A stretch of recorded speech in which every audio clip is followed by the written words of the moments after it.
Welcome to the Midnight Stories Club. Here, we don't chase sleep, we chase shadows. Each night, a tale is shared. Each tale darker than the last. Sit back. Light fades. The stories begin.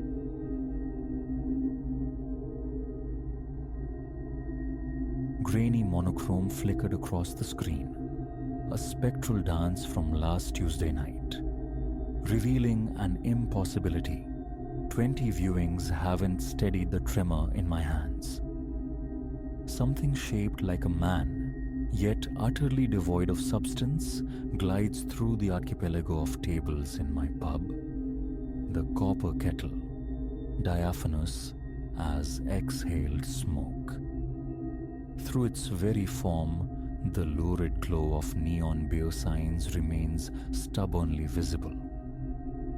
Perhaps clarity demands I rewind 3 weeks to the genesis of the strangeness. 6 years I've poured my life into this place, inheriting its legacy from my uncle when Florida beckoned him. The kettle is no palace. It's a venerable South Boston haven.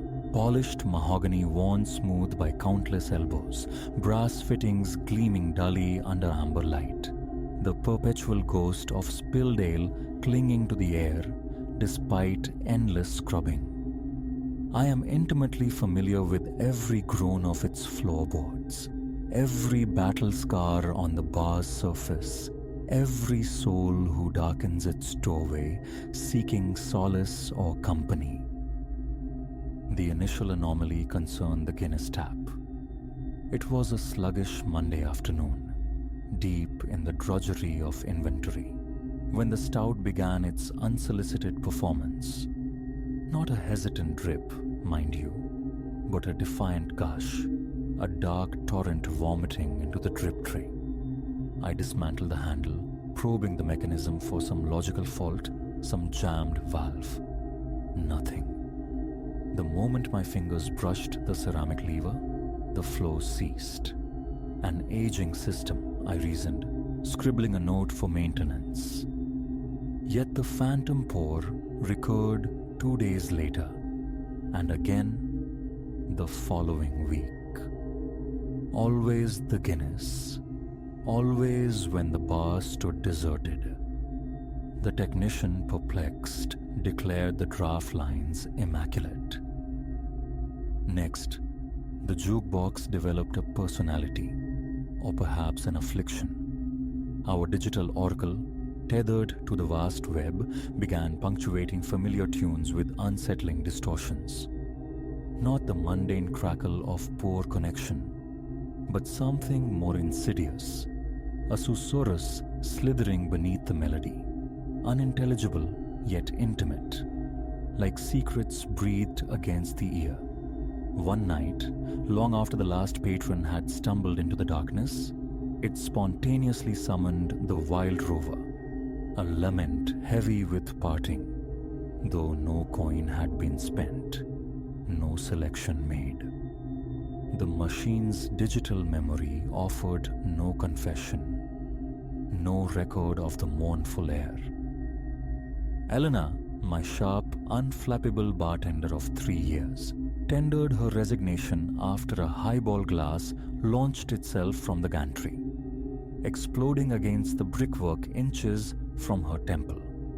She, who rarely flinched, spoke of a brush against her skin, a touch as cold as grave dirt preceding the projectile glassware. I brought in a replacement, Sam, a young lad eager for work. His tenure lasted 4 days. He fled, unnerved by whispers of his own name echoing from the depths of the storeroom when he was utterly alone. The coup de grace arrived with a sudden, violent rattling of every bottle perched on the top shelf. A miniature earthquake confined solely to that elevated space while the rest of the pub remained deathly still. Thus began my nocturnal vigils. After locking the heavy oak door, I'd linger, immersed in the kettle's altered state. Emptiness amplifies. The ice machine's rhythmic churn transforms into labored respiration. The neon signs bleed color onto the floor, casting shadows that writhe just beyond the periphery of sight.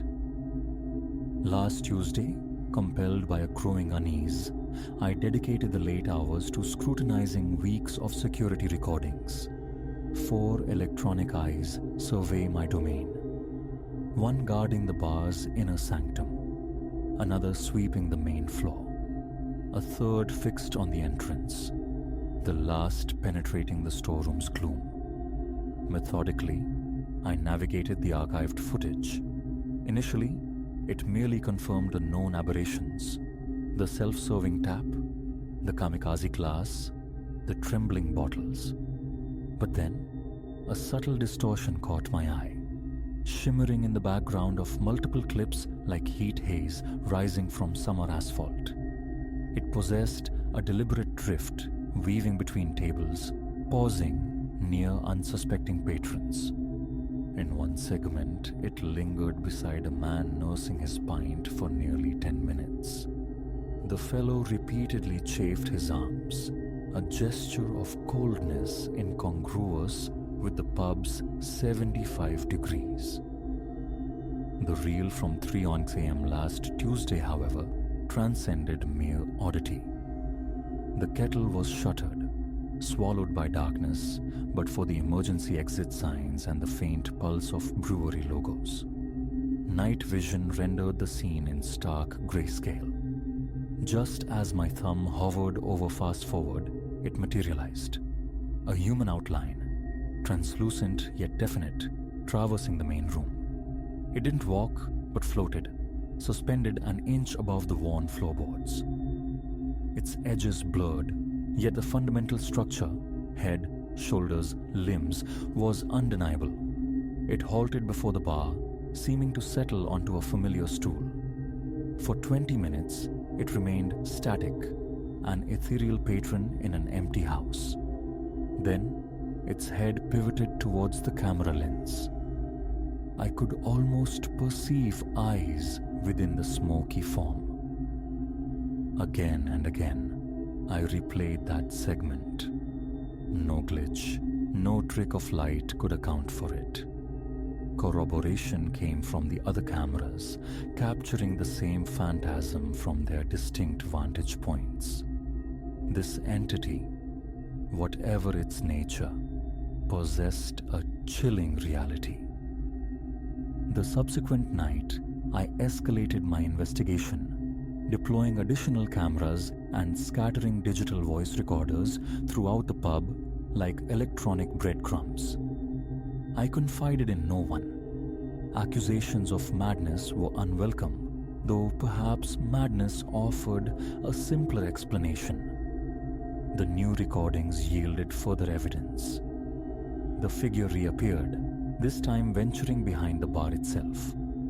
It mimed the familiar actions of a publican, pulling phantom pints, mixing invisible cocktails, its hands passing ghost-like through the solid surfaces it sought to manipulate. One recorder captured a faint, melodic humming, an old air instantly recognizable. The Wild Rover. Driven, I delved into the building's chronicles. City Archives revealed its continuous operation as a pub since 1947, albeit under various banners. 3 souls had expired within these walls, 2 claimed by failing hearts, another tragically felled by a chicken bone in '82. None matched the spectral description. I cautiously probed the memories of my elder regulars. Most offered dismissive chuckles. But Arthur Boyle, a fixture at the corner stool since the 60s, grew somber at my hesitant inquiries. He recounted his father's tales of an early bartender, a man named Sean Corrigan. Corrigan, the stories went, resided in the flat upstairs, his existence utterly entwined with the pub below. A solitary man, rarely absent from his post. One morning in 1956, he was discovered lifeless behind the bar. Heart failure. He was merely 42. Buried within the Boston Herald's photographic morgue, I unearthed an image of the pub circa 1955. There stood Corrigan behind the counter, tall, slender, dark-haired. The photograph was faded, speckled, yet something in his bearing, the very angle of his stance. It resonated uncannily with the figure haunting my security feed. The phenomena have intensified. Last night witnessed a simultaneous eruption from every bottle in the well, a chaotic spray of spirits. The jukebox became possessed, cycling through an hour of relentless Irish folk tunes, ignoring all customer input. A palpable chill descended behind the bar, my breath pluming in the sudden cold. I commit these words to paper as a means of marshalling my thoughts, of deciding a course. Selling the copper kettle, abandoning it, is an option. Yet a persistent intuition suggests Corrigan would disapprove. This establishment was his entire world. Evidently, it remains so. Perhaps his intent isn't malevolent. Perhaps he merely yearns to continue the only work he ever loved. Tonight, therefore, I undertake an experiment.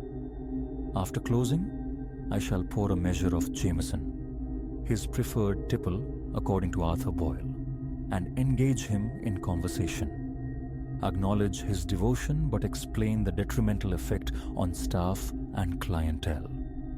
Propose a truce. Cameras will document. My phone will record. Should events unfold, there will be proof at least that my sanity remains intact, however strained. Update 3:47 a.m. The deed is done. I poured the whiskey, feeling profoundly foolish as I addressed the empty air. 20 minutes yielded only silence. Then, the temperature plummeted. The shot glass glided smoothly across the polished wood, untouched, before tipping over, drained. The jukebox hummed to life, playing The Wild Rover once more, this time purely, without the unsettling undertones. The security footage reveals the translucent figure materializing beside me at the bar, sharper than ever before. It mimicked raising its own spectral glass in a silent toast. Though invisible to my naked eye, I felt an ephemeral pressure on my shoulder, a cold, light contact that sent shivers down my spine. Since that night, a fragile peace has settled. The taps behave. The jukebox respects requests. Occasionally, in the quiet solitude of early morning, a flicker in my peripheral vision hints at a tall, lean silhouette moving purposefully behind the bar. The presence feels less menacing now, more custodial, watchful. New staff have been hired. I am candid about our resident spirit. Belief varies, though skepticism tends to wane after a few late shifts alone. Crucially, no one has bolted. Corrigan, it seems, has adapted to coexistence.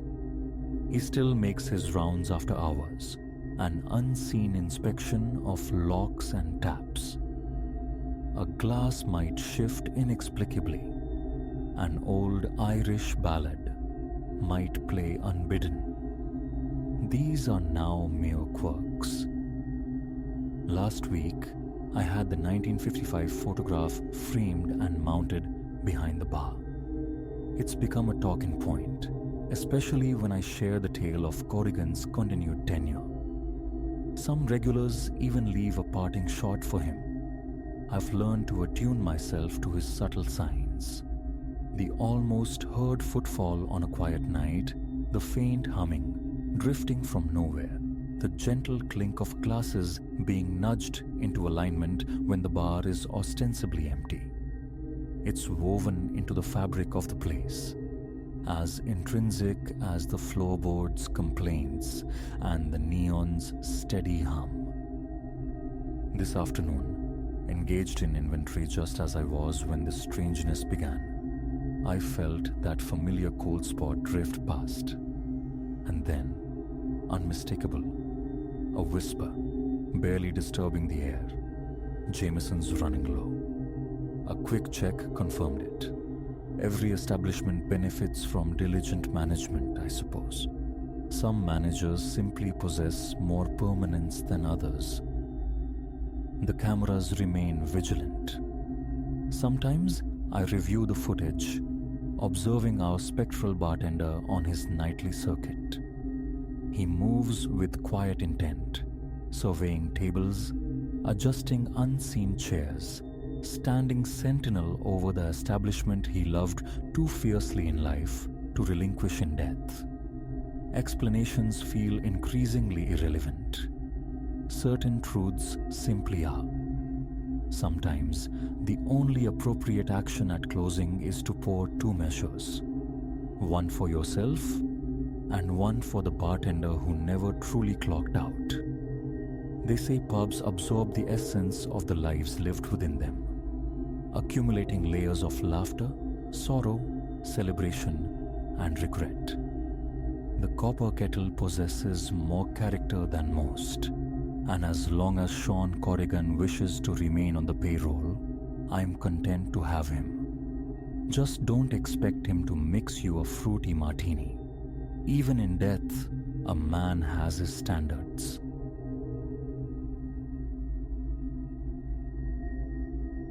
The phone cast a spectral luminescence across the shadowed living room, my thumb tracing paths across the glass of the online marketplace.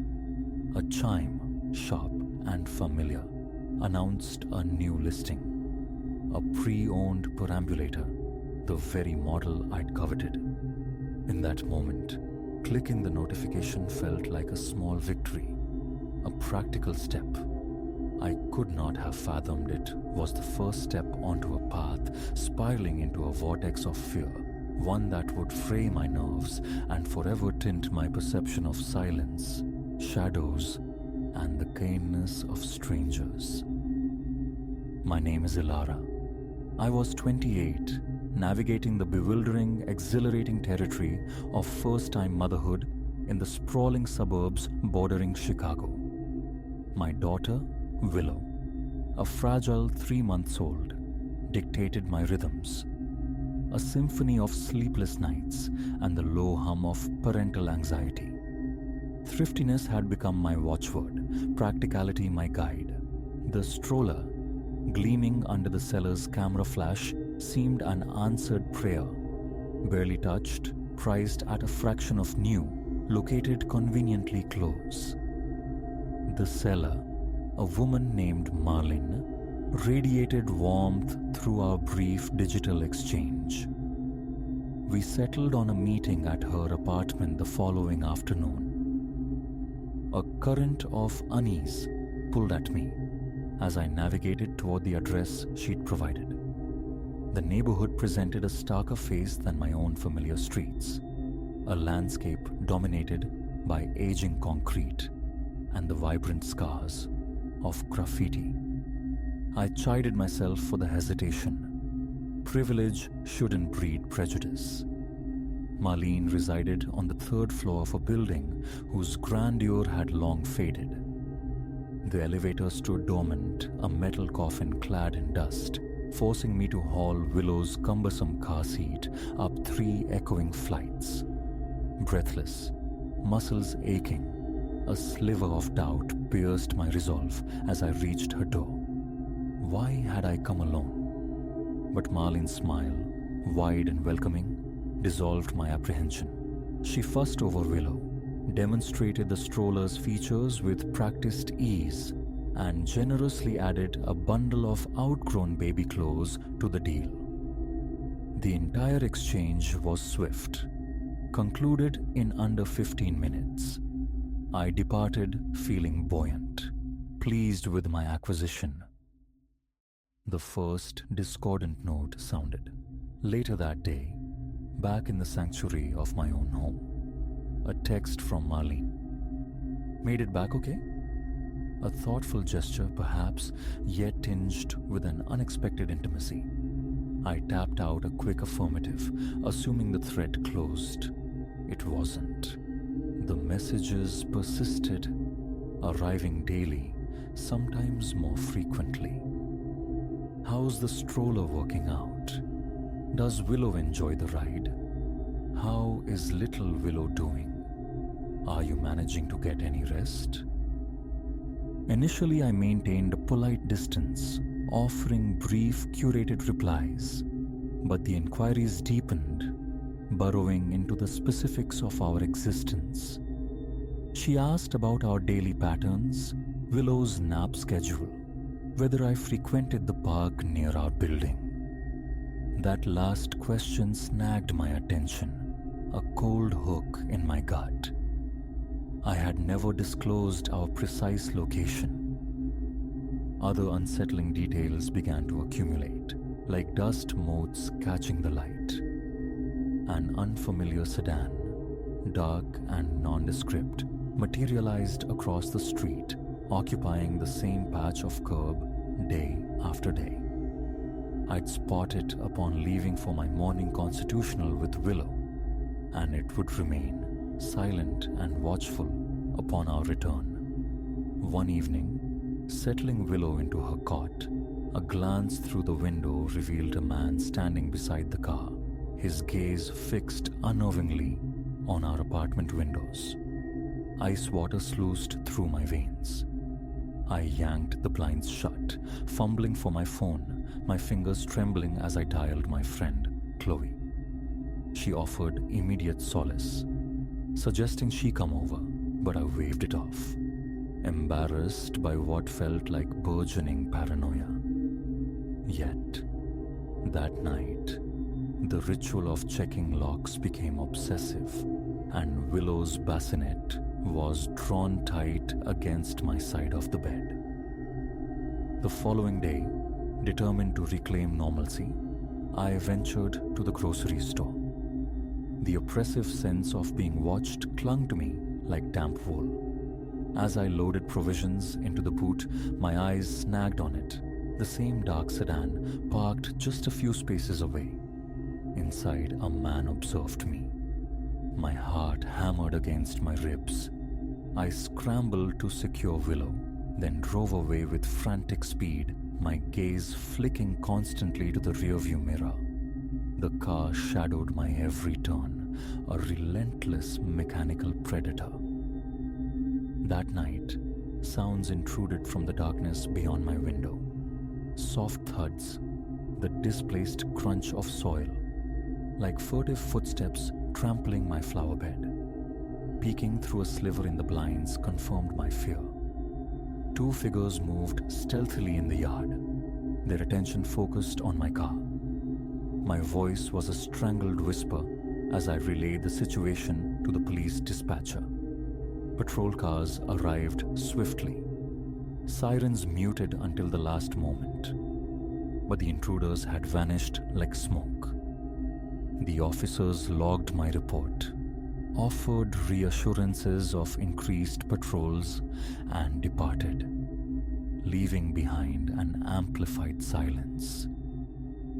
The next morning, a text message arrived from an unknown number. The words were stark, brutal. "We know where you live. Don't call the cops again." Panic, cold and absolute, seized me. I called Chloe, the dam finally breaking, pouring out the whole terrifying sequence. Her response was immediate, insistent. "Pack a bag. For you and Willow. Come here. Now." We fled that night, escaping into the relative anonymity of Chloe's apartment. There, cocooned in friendship, a measure of safety returned. Yet the feeling of being scrutinized lingered, an invisible film on my skin. texts continued to find me, spawning from a hydra head of different numbers, each message escalating in menace.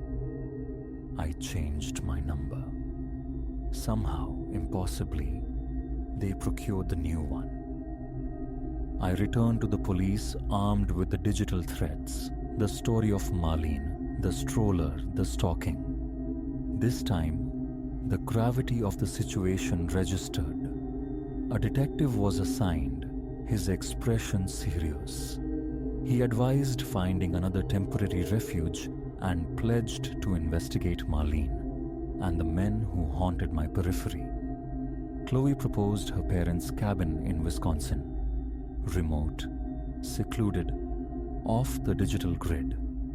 It felt like the only viable sanctuary, a place to vanish while the authorities untangled the sinister knot. For several weeks, tranquility reigned. The cabin, nestled amidst whispering pines beside a placid lake, offered a balm. Willow seemed to blossom in the crisp air, her laughter echoing the calls of unseen birds. Slowly, tentatively, I began to unclench, allowing myself to believe the worst had passed. Then, one night, the sound shattered the peace, the low growl of an engine idling nearby. My heart seized. A cautious peek through the window confirmed my deepest terror.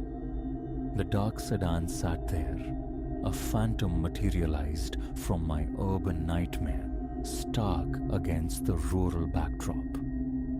They had tracked us. I scrambled to wake Chloe, my voice a frantic whisper. We grabbed Willow and retreated to the cabin's core, the small, windowless bathroom. Huddled in the cramped darkness, I dialed 911, murmuring our location, the desperate circumstances. We could hear them outside the flimsy door, the scrape and pry of tools, the sickening groan of wood beginning to yield. Willow, sensing the terror, began to wail. I pressed her face against my chest, trying to absorb the sounds, praying for silence. Minutes stretched into glacial epochs. Each creak from beyond the door sent fresh waves of adrenaline through us. Had they breached the main room? How long until they found our hiding place? Just as despair threatened to engulf me, the distant wail of sirens pierced the night, growing rapidly louder. Footsteps pounded outside, followed by sharp commands, a brief, muffled struggle. Then finally, a firm knock on the bathroom door. "Police! It's safe to come out." We emerged, blinking, into a scene of contained chaos. The cabin was scarred, violated, but we were unharmed. The officers had apprehended one of the men mid-break-in. His interrogation cracked open, a sprawling criminal enterprise operating under the guise of innocuous online transactions. Marlene, it transpired, was merely a stolen identity, a pawn used by a sophisticated gang specializing in identity theft and targeted home invasions.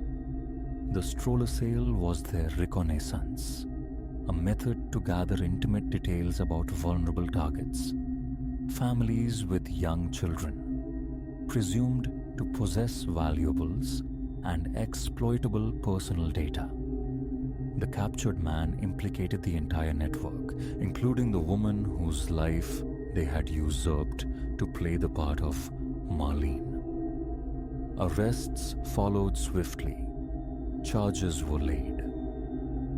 In the ensuing weeks, we rebuilt our lives in a different part of the city, behind the anonymous facade of a new apartment.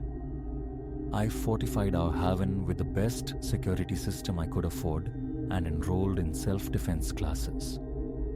My online interactions became guarded, my awareness of my surroundings perpetually heightened.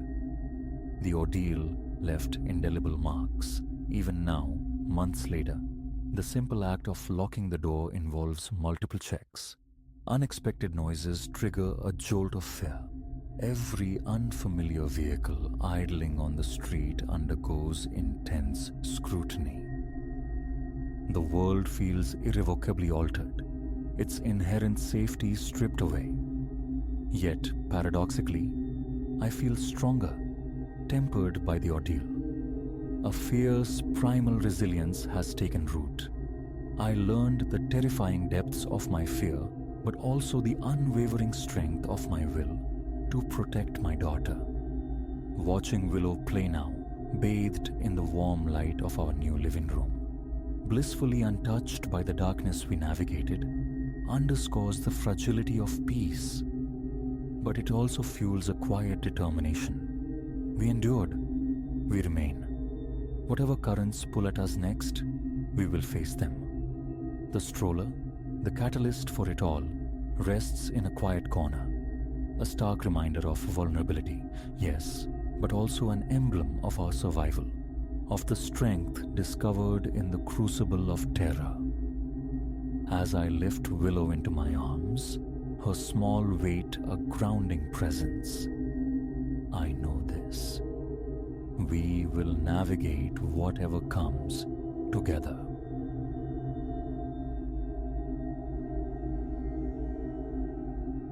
The lock yielded with a familiar click, but stepping inside, the air felt wrong. Across the living room, canted against the dim wallpaper, hung the heirloom portrait. Again, a fist clenched in my chest. Who? The question echoed in the solitude of my apartment, a place sealed by locked doors, inhabited only by me. No roommate, no shared keys, just the unnerving slant of the frame, nudged askew as if by an unseen hand. That disquieting tilt, it was the precise moment the ordinary fractured. 6 months prior, the world had dimmed with my mother Ilara's passing. She bequeathed to me worn armchairs, a cedar chest, and this oversized sepia-toned window into the 1970s. Within its heavy frame resided my grandparents, Silas and Agnes, stiffly posed. My mother, Ilara, a near stranger in her youth, and flanking them, my uncles, Martin and Julian, their expressions opaque. Receiving it, a peculiar resonance hummed within me, a sense of inherited histories I couldn't decipher. This was Ilara before my time, an echo I'd never met. To honor that phantom, I gave the portrait pride of place, a mourning ritual to glimpse her face before stepping out into the world. The first tremor of strangeness arrived on a quiet Sunday morning. Sunlight streamed into the living room as I padded in, my gaze snagging on the portrait. It listed starboard, maybe 2 inches off true, the right side dipping noticeably. Odd. I'd sunk a robust nail deep into the plaster myself. Inertia should have held it fast. I nudged it level, dismissing it. A phantom bump in the night, perhaps, though solitude had been my only companion. Mere days melted by. Returning near 7 one evening, the weight of the workday settling on my shoulders, I tossed my satchel onto the sofa. My eyes lifted. It leaned again, this time listing port side, a subtle skew, yet undeniably off-kilter. Crossing the room, I ran fingers along the braided wire, tested the nail's firm purchase in the wall. Solid, unyielding. The frame's backing was undisturbed. With a sigh, I righted it once more. Humidity? I reasoned weakly. A stray current of air. But the summer air hung thick and still. The windows remained sealed against the city's breath. No logic offered solace. I sought refuge in the mundane. Television static, the drone of the microwave reheating dinner. An hour dissolved. A sideways glance. It was crooked again, canted leftward as before. A sudden drought seized my throat. A chill traced patterns on my arms despite the warmth. My gaze locked onto the tableau within the frame. Silas and Agnes frozen in archaic formality. Martin and Julian, rigid sentinels behind them. And Elara, seated beside Agnes, offering a faint smile. Or had it always been faint? Unease prickled. That curve of her lips seemed altered now, tighter. The warmth I remembered bled away. Was my mind playing tricks? Resolutely, I straightened it, pressing my palm flat against the glass, a futile plea for stillness. Sleep offered little sanctuary. Around 3, the dead hour, a phantom cadence, footsteps jolted me awake. Heart hammering, I flicked on lights, traversed the small apartment. Silence answered. Doors bolted, windows latched. A glance into the living room confirmed the portrait hung true. Back beneath the sheets, my pulse refused to quiet, drumming against the oppressive stillness until dawn finally broke. Saturday afternoon found me armed with a damp cloth, tackling household dust. As I approached the portrait, intending to polish the glass, my own reflection stared back. Yet, flickering at the periphery, superimposed behind my image, was something else. A fleeting, indistinct shape, the pale suggestion of a face not my own. I whirled around. Empty air greeted me. A clammy sweat broke out on my palms. A trick of light, a smear on the glass. I scrubbed the surface meticulously. Yet an invisible pressure settled in the room. A palpable weight pressing down on my chest.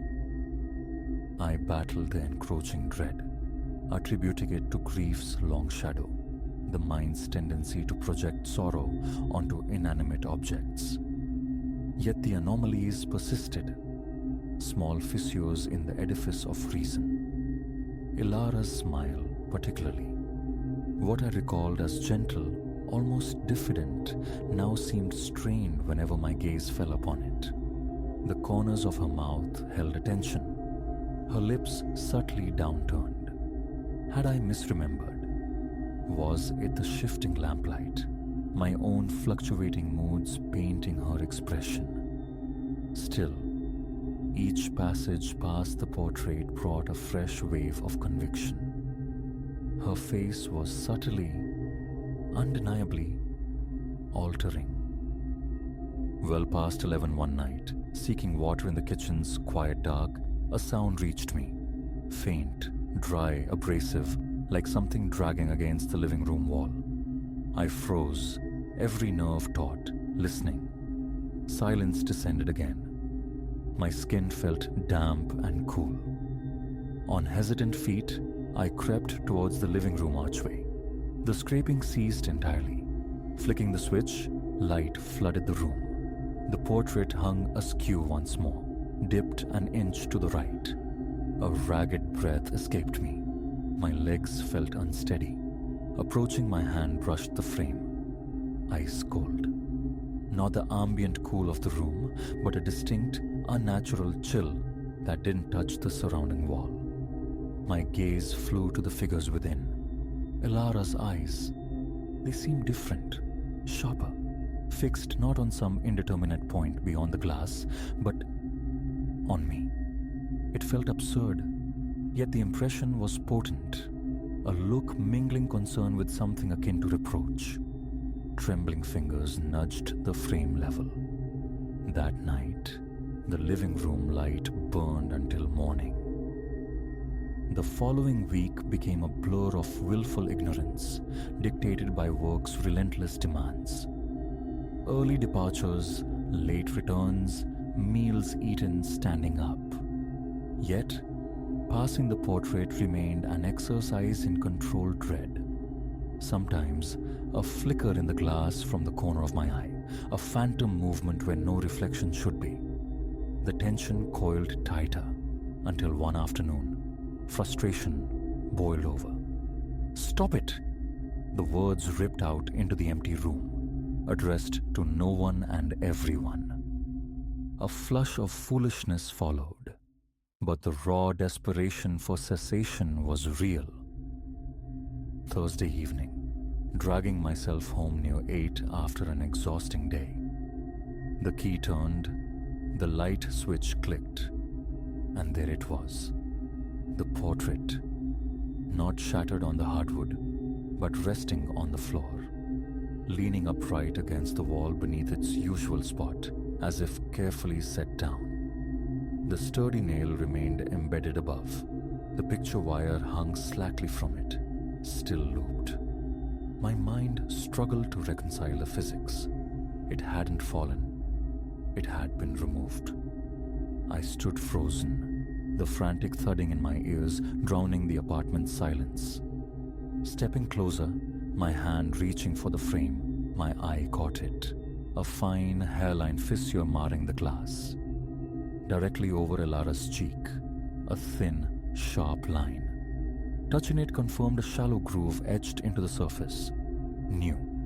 Utterly new. I knew this, having studied the image countless times. Above it, on the wall, a tiny flake of paint was missing near the nail hole. A minuscule wound suggesting force. A frantic scan of the room. Television, laptop, valuables, all untouched. The front door remained securely locked. The windows fastened. No breach, no intruder. Just this impossible displacement, this deliberate scar. Hoisting the heavy frame onto the sofa, my breath came in shallow gasps, my stomach twisting. How? The nail hadn't yielded. The wire held firm. Logic offered no purchase. My mind raced through scenarios, each dissolving into absurdity. I scrutinized the door jamb for tool marks, the lock for tampering. Nothing. Window latches remained firmly engaged. A wave of desperate paranoia sent me stalking through the apartment, flinging open closet doors, peering into shadowed corners, searching for an impossible hidden presence. The act felt ridiculous, even as I performed it. The apartment was empty. I was alone. Lifting the portrait again, I studied the scratch. It traced the precise curve of Elara's cheekbone, ending abruptly at the edge of her face, as if drawn by a scalpel point. My finger followed the jagged path. A visceral coldness spread through me. The fine hairs on my arms lifted. Sweat beaded on my brow, despite the chill I felt. Gently, I laid the frame upon the coffee table. Hanging it back felt unthinkable. A violation of some newly perceived boundary. That night, retreating to the bedroom felt less like caution and more like seeking asylum. I turned the key in the lock, a gesture that felt both necessary and theatrical. A profound wave of fear had washed over me, leaving my hands icy, my throat constricted.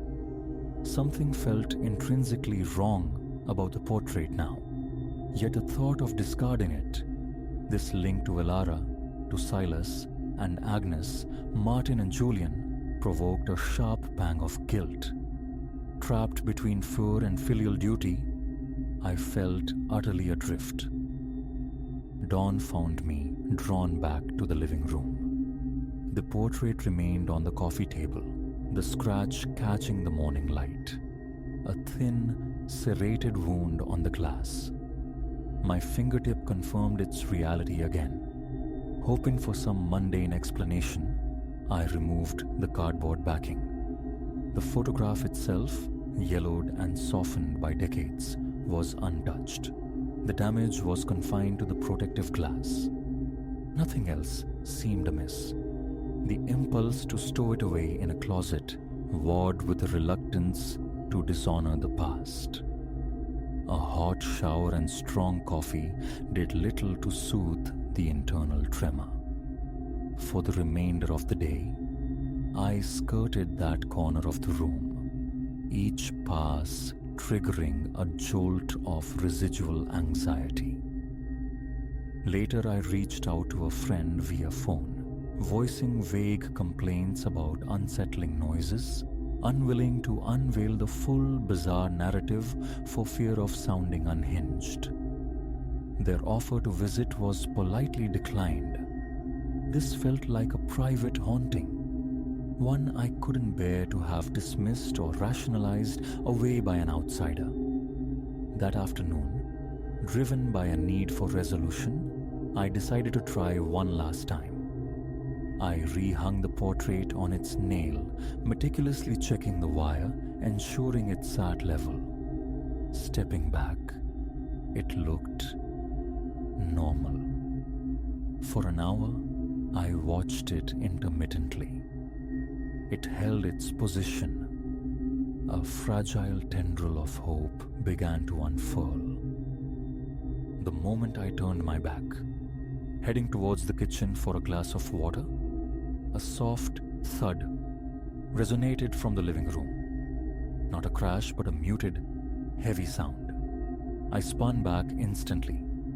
There it sat, on the floor, propped against the wall exactly as before. The wire still dangled from the secure nail. It hadn't fallen. It had impossibly been placed there again. I hadn't seen it move. I only witnessed the quiet, inexplicable result. My pulse surged, heat flushing my face. I retrieved the portrait, setting it back on the sofa, then simply stood, adrift in a sea of questions without answers. No forced entry, no other presence, windows secured. The rational mind hit a wall. Sinking onto the couch, I stared into the sepia depths of the photograph. Elara's expression seemed undeniably colder now, though perhaps fear was merely painting its own interpretation onto her features. Enough. I couldn't endure the cycle any longer. Carrying the frame to the spare room, I leaned it against a stack of boxes filled with forgotten things.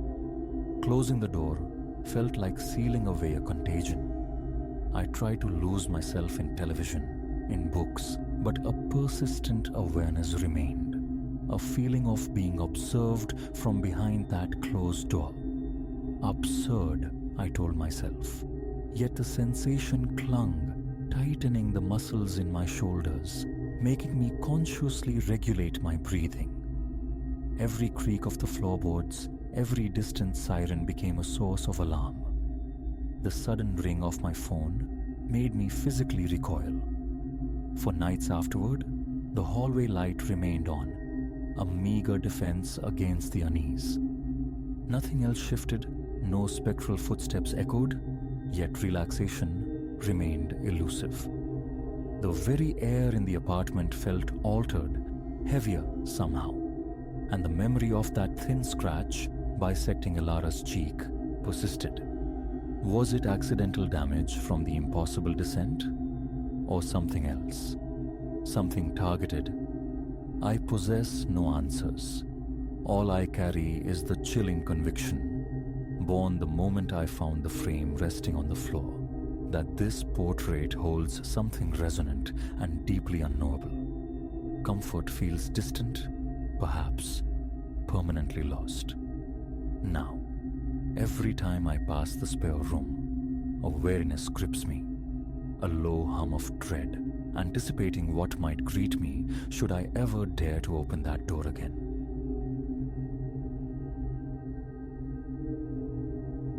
"6 months have dissolved since I sought refuge within these venerable walls, coinciding with the commencement of my downtown vocation.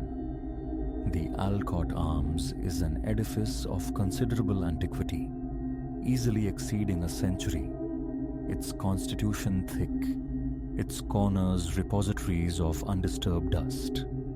Dominating the lobby's heart sits the elevator, a cage of filigreed iron whose inner gate demands manual persuasion, sliding open and shut with a resonant clang. The exterior doors, ponderous slabs of metal, protest with groans when pulled. Inside, a scarred brass panel hosts buttons prone to sticking, their faint glow barely illuminating the scratched surface. From my first day, its worn aspect was apparent, though initially it stirred little concern. I'd encountered elder lifts in structures of similar vintage. Most performed their duties adequately. Yet, something here felt dissonant. On the very night I moved my meager possessions, the ascent began with a distinct lurch. A heavy thud reverberated from somewhere overhead, a concussive blow against the shaft's confines. Exhaustion overriding curiosity, I dismissed it as the building settling its ancient bones. Punching the button for the 4th floor, I stood captive, observing my weary reflection in the mirror affixed to the rear wall. A looking glass foxed with age along its perimeter. I recall noting the map of fatigue etched onto my face. The mechanism rattled, slowed, and halted. The gate yielded smoothly, releasing me into the corridor. A single bulb overhead flickered spasmodically. The entire floor breathed an aroma of damp concrete and time. I found my apartment, unpacked minimally, and succumbed to sleep upon the couch. Nothing further disturbed the night beyond the usual creaks and sighs inherent to such old structures. A fortnight later, departing for work in the early morning chill, I entered the lift and selected the lobby. The minuscule lights behind the floor numbers offered only feeble luminescence. The descent commenced, but instead of halting at the ground floor, it jolted again, coming to an abrupt stop on the 7th. Logic balked. I waited, expecting the doors to cycle shut, but instead, they yawned wide upon a corridor steeped in shadow. No one waited. The silence was profound. "Hello," I called out, my voice swallowed by the stillness. An inexplicable knot tightened in my stomach. The empty, unlit passage exuded a palpable chill, a frisson of unease tracing my spine. I stabbed the lobby button once more. The gate grated shut, and the elevator resumed its downward journey. Upon reaching the lobby, I inquired of Silas, the night watchman, whose face seemed carved from old walnut, if anyone had summoned the lift from 7. He stated flatly that the 7th floor had lain dormant, untouched for years, offering no further elaboration. I merely nodded, a disquiet settling within me, and proceeded to work. For several days following, normalcy reigned. My routine unfolded. Work, return, sometimes braving the stairs, other times entrusting myself to the lift. It remained temperamental, creaking and groaning, yet functional. Then arrived an evening when I returned later than customary, near 9 o'clock. Burdened by a substantial bag of groceries, the stairs seemed an insurmountable challenge. The moment I stepped into the car, the overhead light began to pulse erratically, a familiar quirk now amplified in intensity. The panel emitted a low buzz as I depressed the button for 4. The gate closed. We ascended. Scarcely a second passed before we stopped again, this time at the 6th floor. The doors parted. The hallway lights were extinguished. I peered into the gloom. Nothing. Utter silence. No passenger emerged. The doors slid shut. The elevator climbed another level, then descended, then climbed again, stuttering as if caught in mechanical indecision. The movements were jarring, violent. My heart commenced a frantic rhythm against my ribs, fear blossoming that the aged mechanism was finally failing. At long last, It shuddered to a halt at the fourth floor. The doors opened. I scrambled out, noting the corridor lights were strangely dim. Reaching my apartment, I fumbled with the lock, deposited the groceries, my hands slick with sweat, my limbs feeling like water. Taking deep, deliberate breaths, I attempted to quell the rising panic, attributing the episode to the caprice of aged machinery. 2 weeks hence, returning from my duties around 8 in the evening, pressed for time, I summoned the lift once more. As the gate slid open, I found the interior plunged into near absolute darkness, save for the weak cyclopean eye of the panel light. It cast just enough illumination to discern the floor and the tarnished mirror, but the atmosphere felt oppressive, sepulchral. I stepped inside, drawing the gate closed behind me. Turning to select my floor, I caught a flicker of movement in the mirror, a fleeting silhouette near my shoulder, present for less than half a heartbeat. I recoiled, spinning around. Emptiness greeted me. My pulse surged, the fine hairs on my arms prickling upright. My eyes playing tricks, I insisted silently.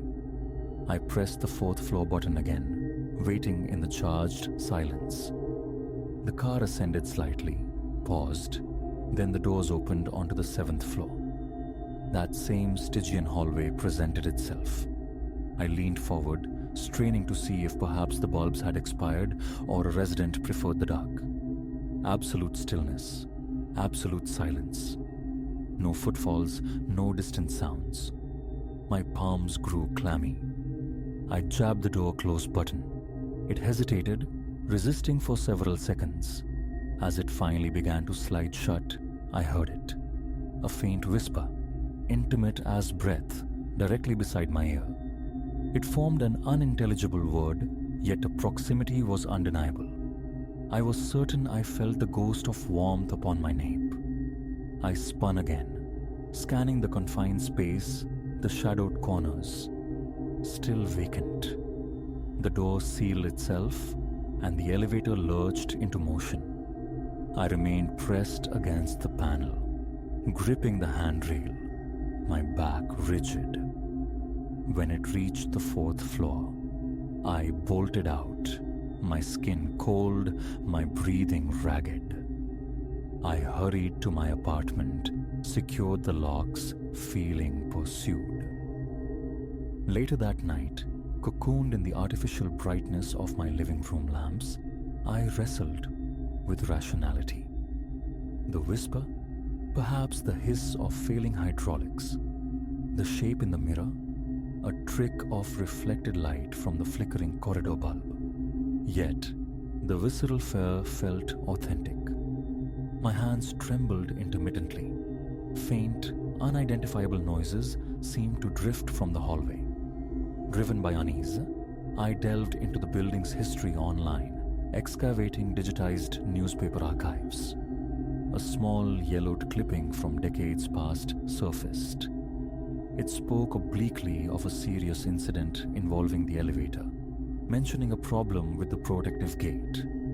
Details were scarce, but it implied a malfunction had resulted in grievous injury, and that the management of the era faced fines for negligence. That was the extent of my findings.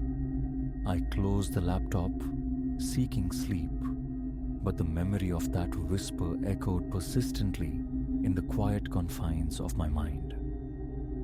For a time, I eschewed the elevator entirely, embracing the 4-flight climb. My leg muscles burned, a constant reminder of my avoidance. But the exertion seemed a fair price for peace of mind. One evening, however, circumstance conspired against my caution. The stairwell was obstructed by cleaning apparatus, mops, buckets, wet floor signs. A maintenance worker was diligently swabbing the steps. It was nearly midnight. Exhaustion weighed heavily upon me. Resigned, I pressed the call button. Stepping inside the familiar cage, I fixed my gaze resolutely on the floor. The elevator trembled, then began its ascent. Just as a fragile hope for a smooth journey began to form, it slammed to a halt at the 5th floor, jolted violently, and the doors slid open. The corridor light was dim but present, a mercy compared to the 7th floor's void. No one waited. I stood frozen, anticipating the closure. It took an unnervingly long interval. I felt it again, that distinct sensation of unseen scrutiny prickling the back of my neck. The mirror was to my left. Against my better judgment, I glanced sideways. Initially, only my own reflection stared back. Then, for a disorienting second, my likeness rippled, distorted as if viewed through troubled water. A transient darkness eclipsed the periphery behind me in the glass. I whipped my head around. Nothing. A gasp lodged in my throat. The doors finally groaned shut. As the car resumed its movement, my knees threatened to buckle. A constricting tension seized my body. My breathing grew shallow. Upon reaching the 4th floor, I practically lunged out before the doors had fully retracted. The following month, I maintained my distance from the infernal machine. Occasionally, strange mechanical groans and clangs would echo up the stairwell, sounds suggesting the elevator shuddering in its shaft. Silas mentioned the building manager, a Mr. Finch, had summoned repair crews multiple times. They'd reportedly identified issues, faulty wiring, a misaligned door sensor, and implemented fixes. Yet, the erratic stops persisted. Whispers circulated among the residents. Some confessed to using the lift only when laden with heavy bags. Others recounted witnessing the doors open onto empty floors late at night. The consensus, however, remained rooted in mundane explanations. Old wiring, nothing more sinister. Then, one evening around 7, I returned with takeout. The large bag justified, in my weary mind, another gamble with the elevator. I entered, hoping for an uneventful ride to 4. It started normally, only to halt immediately at the 1st floor, despite having just left the lobby. The doors opened. The lobby appeared deserted. They closed almost instantly, and the ascent continued. Another stop at the 3rd floor. Doors open. Vacancy. This time a peculiar odor permeated the air, acrid, reminiscent of scorched insulation. The overhead light flickered violently, and the mirror seemed to warp at its edges. The doors closed with agonizing slowness, and the climb resumed. My pulse hammered against my ribs. I gripped the railing tightly. The next stop, inevitably, was the 7th floor. I exhaled sharply, a sound somewhere between a sigh and a groan. The corridor remained plunged in its customary darkness. The doors hung open. Setting my takeout bag on the floor, I cautiously leaned out. No movement, no illumination. Then, a faint noise reached me, a dry, scratching sound emanating from somewhere deep within the unlit hallway. I strained my ears, unable to pinpoint its origin. Abruptly, the elevator's emergency buzzer shrieked, that strident alarm bell designed to signal distress or summon aid. I hadn't touched it. I leaped backward, nearly stumbling. My heart hammered against my sternum. The cacophony persisted for 5 agonizing seconds, then ceased as suddenly as it began. The doors slid shut of their own accord. The cabin plummeted briefly, a sickening lurch that stole my breath. It caught itself, then descended unevenly to the 4th floor and opened. Snatching my food, I bolted, fumbling frantically with my key, my hands shaking so severely that the lock seemed to resist my entry. Inside, I dropped the bag onto the counter and leaned heavily against the wall, the frantic thudding of my heart echoing in my ears. Adrenaline surged through me, the primal instinct of having narrowly escaped pursuit. My breathing was ragged. Appetite vanished. I switched on the television, seeking the solace of mundane noise. The autonomous ringing of the buzzer replayed in my thoughts. There was no logical trigger. Normally, a button inside the car must be pressed. A short circuit, a mechanical flaw. The abrupt start and stop felt deliberate, unsettling. Following this incident, I sought further information about a decades-old accident. I engaged an older resident, a Mr. Abernathy, whose eyes seemed to hold the building's long history. He confirmed the gate malfunction, recounting how an individual became trapped between floors for a significant duration. Their injuries, he stated gravely, were severe. He spoke of rumors that the person never fully recovered, whispers among long-term tenants that something lingered associated with the elevator. When I pressed him about experiencing strange stops or random door openings himself, he simply nodded, his expression unreadable. "That lift ain't right," he murmured. "Hasn't been for decades." He offered no more, turning and shuffling away. That conversation solidified my unease into a persistent tension. Every time necessity forces me into the elevator now, my muscles instinctively tighten. My heart rate accelerates. I consciously try to avoid the mirror, yet its pervasive presence, occupying nearly half the rear wall, makes glancing away an act of will. That silvered pane feels less like a reflection and more like a portal. I've perceived movements within it that do not correspond to my own, fleeting incongruities that vanish upon direct scrutiny. I've heard the faintest exhalation of breath when I am demonstrably alone, felt a chilling certainty of a presence just behind me. Sometimes, a soft, dry chuckle seems to graze my hearing, indistinguishable from the building's aged size or something else. Once, the overhead light extinguished completely mid-journey, plunging me into absolute blackness for a terrifying moment. Frantically jabbing the button for my floor, I was relieved when it flickered back to life, revealing only the empty confines of the car. My throat was parched, my hands slick with cold sweat. I reported everything to Mr. Finch, the building manager. He offered a dismissive shrug, reiterating that all mandated maintenance had been performed. The elevator passes its inspections, he assured me, albeit sometimes narrowly. City inspectors, he explained, focus primarily on major safety violations, not intermittent anomalies like random stops or doors opening onto unoccupied floors. He promised to schedule another checkup, but that was a week ago, and silence has followed.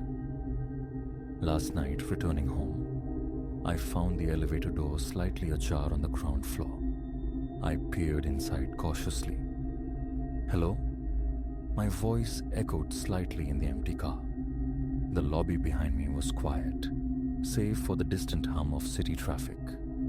The interior light burned steadily. Weariness warred with apprehension. Exhausted after a long shift, I succumbed. Stepping inside, I pulled the heavy gate shut and pressed 4. The elevator rattled, then ascended with deceptive grace. For a fleeting moment, I allowed myself to hope it had finally been tamed. Halfway to my floor, it stopped abruptly. The doors remained closed. The overhead light flickered once, twice. A sudden, claustrophobic stillness descended. My arms prickled with cold. Then, it lurched into motion again, paused momentarily at the third floor without opening, and continued its ascent. Finally, it arrived at the fourth floor. The doors slid open, and I rushed out, nearly stumbling into the hallway.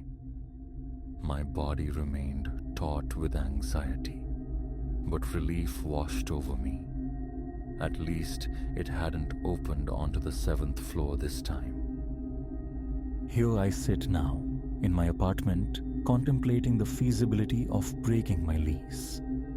The Alcott Arms possesses a faded grandeur, with its high ceilings and intricate tile work, but the elevator is an unrelenting crucible of anxiety, steadily eroding my peace of mind.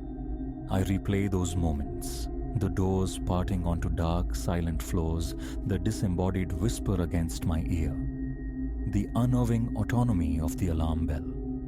The feeling of being watched within that confined space is inescapable. Sometimes the reflection in that tarnished mirror seems subtly wrong, as if it belongs to someone else, momentarily sharing the space. I've considered contacting an elevator repair company independently, but financial constraints and the manager's responsibility deter me. Besides, what could a technician diagnose if the mechanical components appear functional during daylight hours? The phenomena seem largely nocturnal. Silas confides he sometimes hears the elevator moving on its own late at night. Yet investigations always reveal nothing amiss. No jammed buttons, no obstructed gates. For now, I navigate my life around it. Late returns necessitate the stair climb, regardless of groceries or fatigue. My legs have grown stronger, accustomed to the ascent. When its use is unavoidable, I keep my gaze fixed forward or shut my eyes entirely. I press my floor number and ignore the mirror's silent invitation. I grip the railing when it shudders. If it halts unexpectedly, I remain motionless until the doors close again, refusing the silent dare to step out. Each time the gate seals and the journey resumes, my heart pounds, anticipating a whisper, an unseen breath, a flicker of something not quite right in the periphery. This is my existence now, in this historic downtown building. The rent is manageable, the location ideal, but the elevator remains a constant, nerve-shredding presence. I cannot explain its behavior. Whether it harbors a lingering echo from that old tragedy or is merely a profoundly malfunctioning machine, I do not know. I only know that every time I step across its threshold, I brace myself, waiting for the door to open onto darkness, for the phantom chime, for the mirror to reveal something behind me that isn't truly there. And so it continues, night after unsettling night, in this place I once perceived as merely charmingly archaic. The ambiguity gnaws, but the fear is undeniable.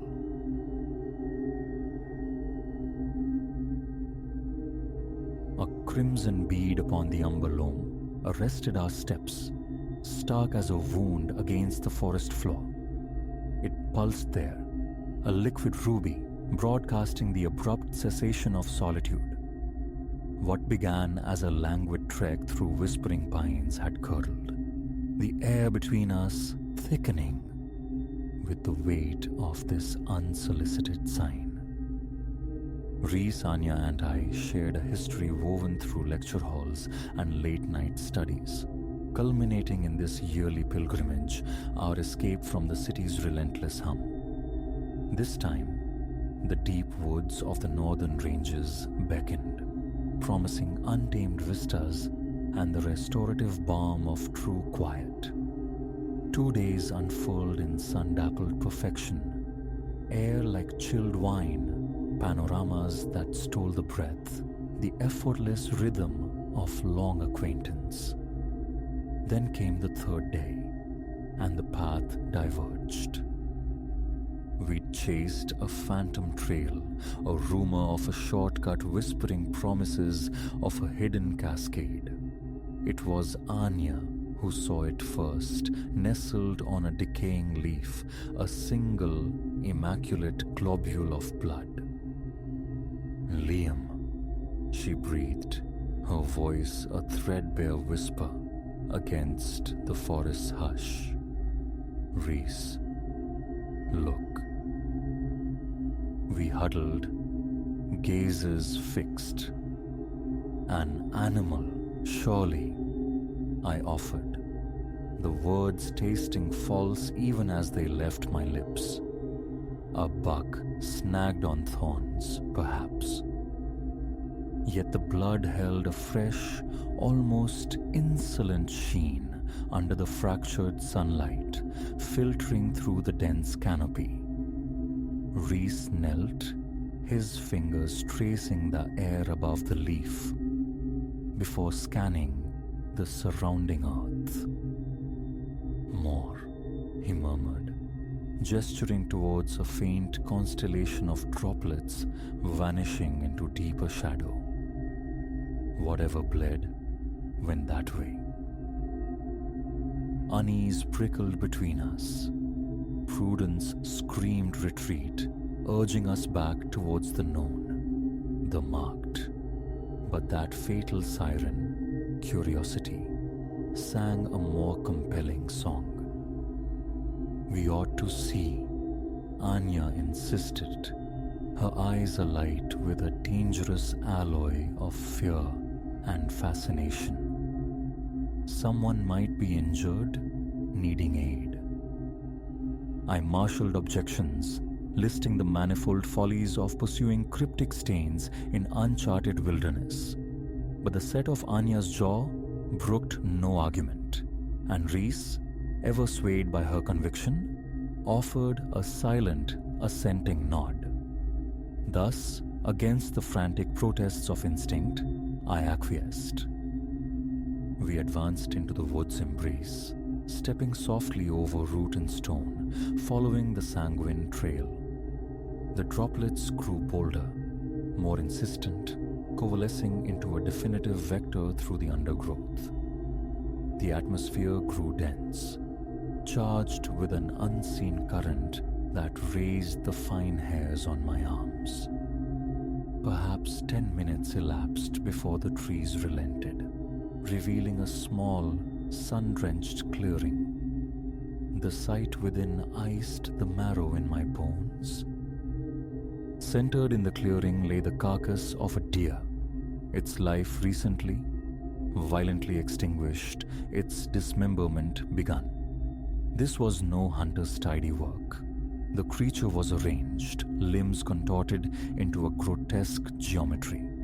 Encircling it, rendered in the deer's own lifeblood, were symbols of alien design, stark and unsettling. Gods above, Reese exhaled, his face draining of color. Anya's hand flew to her mouth, her eyes vast with revulsion. We leave, she choked out, right now. Before volition could translate to movement, a sharp crack split the air behind us. We spun as one, hearts hammering cages of ribs to witness a figure detach itself from the bole of an ancient oak. Gaunt, tall, his eyes burned with feral light beneath a tangle of matted hair. His attire, ragged remnants of what might once have been camouflage, hung loosely on his frame. Clutched in one hand was a hunting knife, long and wickedly curved, its blade smeared dark. Well now, he rasped, the sound like stones grinding together. Seems we have collars. Anya's fingers clamped onto my arm, biting into flesh. Reese instinctively shifted, a bulwark between us and the apparition. Apologies, I managed, striving for a calm I didn't possess. We lost our way, We'll be going. A rictus split the man's face, exposing teeth stained yellow. Don't think so. Seen what you shouldn't have. Can't abide loose tongues, can we? As he spoke, the forest disgorged more shapes. 3, then 4, 5 figures materializing from the dappled shade, each bearing the same unhinged aspect, each armed.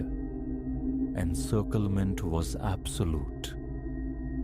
What ensued was a maelstrom of terror, a desperate flight through tangled wilderness. We crashed through brush, heedless of direction, propelled solely by the primal urge to escape the ritual, the madness, the hunt. Behind us, their pursuit was a cacophony of shouts and breaking branches. My lungs burned. Briars clawed at my skin. Yet slowing down was unthinkable. We erupted from the dense tree line onto a stone promontory that fell away into a precipitous ravine. 100 feet below, a river churned white. We skidded to a halt, trapped. The chasm before us, the hunters closing behind. What now? Anya cried, her voice frayed with panic. Reese's eyes darted, frantic for an egress. No going back, he stated grimly. They'll have us. I risked a glance downwards, my stomach revolting at the vertiginous drop. We can't jump. It's suicide. The sounds of pursuit intensified. Mere seconds remained. Then my eyes snagged on it. A precarious ledge, a mere ribbon of rock traversing the cliff face, disappearing around a buttress. It was a sliver of possibility. There, I yelled, pointing. Our only chance. Anya stared at the ledge, then back towards the flickering movement now visible amongst the trees. Liam, are you mad? We'll fall. It's that or them, Reese countered, his voice taut. No time remained for debate. We pressed ourselves against the cold stone, inching along the ledge. Spray from the river far below slicked the rock, rendering each footfall a gamble. I led. Anya followed. Reese guarded our rear. We were perhaps halfway around the bend when our pursuers broke from the woods, their triumphant cries twisting into frustrated howls as they spied our desperate traverse. Keep moving, I shouted back. Don't stop. Eyes forward. My words were punctuated by a strangled scream. Anya's foot had slipped on the treacherous surface. She swayed perilously over the abyss for one heart-stopping eternity, before Reese snatched her arm, yanking her back against the cliff. On the clifftop, resolve hardened. One of the men raised a rifle. The report cracked against the rock walls. Stone shrapnel exploded scant inches from my head. Move! Reese roared, shoving Anya onward. Go, now! We scrambled, bullets whining off the rock face around us. Just as endurance frayed, the ledge unexpectedly broadened, revealing a steep, narrow track descending the cliff. We half slid, half ran down the path, dislodging scree that rattled into the depths. The shouts from above diminished, fading until, blessedly, we tumbled onto the ravine floor. Without pausing, we plunged into the river's glacial embrace. The current seized us, powerful and unforgiving, but we fought it, clawing towards the opposite bank. When we finally hauled our sodden, shivering bodies onto the rocky shore, The cliff top was empty. We collapsed, gasping, adrenaline warring with bone-deep cold. Think they're gone? Anya stammered through chattering teeth. Reese nodded, his gaze still fixed on the heights. They can't follow us down here. Not easily. As the immediacy of terror receded, the starkness of our plight settled. Miles from our camp, soaked, bereft of supplies, utterly lost. And somewhere in the whispering woods, a cabal of killers likely still searched. We need help, I said, forcing my trembling legs to bear my weight. A ranger station, a road, anything. We followed the river's course, propelled by exhaustion and the lingering ghost of fear, needing to put distance between ourselves and that unholy clearing. Dusk was bleeding into night when our boots finally found the improbable tarmac of a road. Another hour crawled by before headlights resolved into a pickup truck willing to stop. The local constabulary met our fractured tale with initial skepticism, but a subsequent search near our abandoned campsite unearthed corroborating evidence. The ritualistically arranged remains of several animals, signs of a hidden, long-term encampment deep within the forest.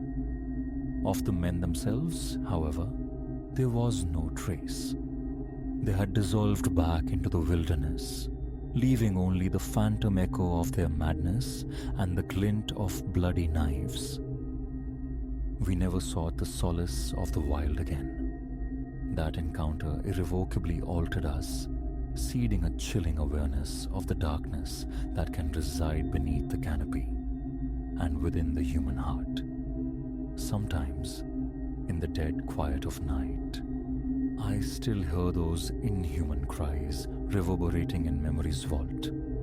I ponder the nature of their derangement, whether they still walk those woods, awaiting the next unwitting souls to stumble upon their profane rites. The forest keeps its secrets, some breathtaking, others steeped in terror. We were fortunate to escape with our lives, yet the scars remain, a permanent reminder that the most dangerous predators often walk upright.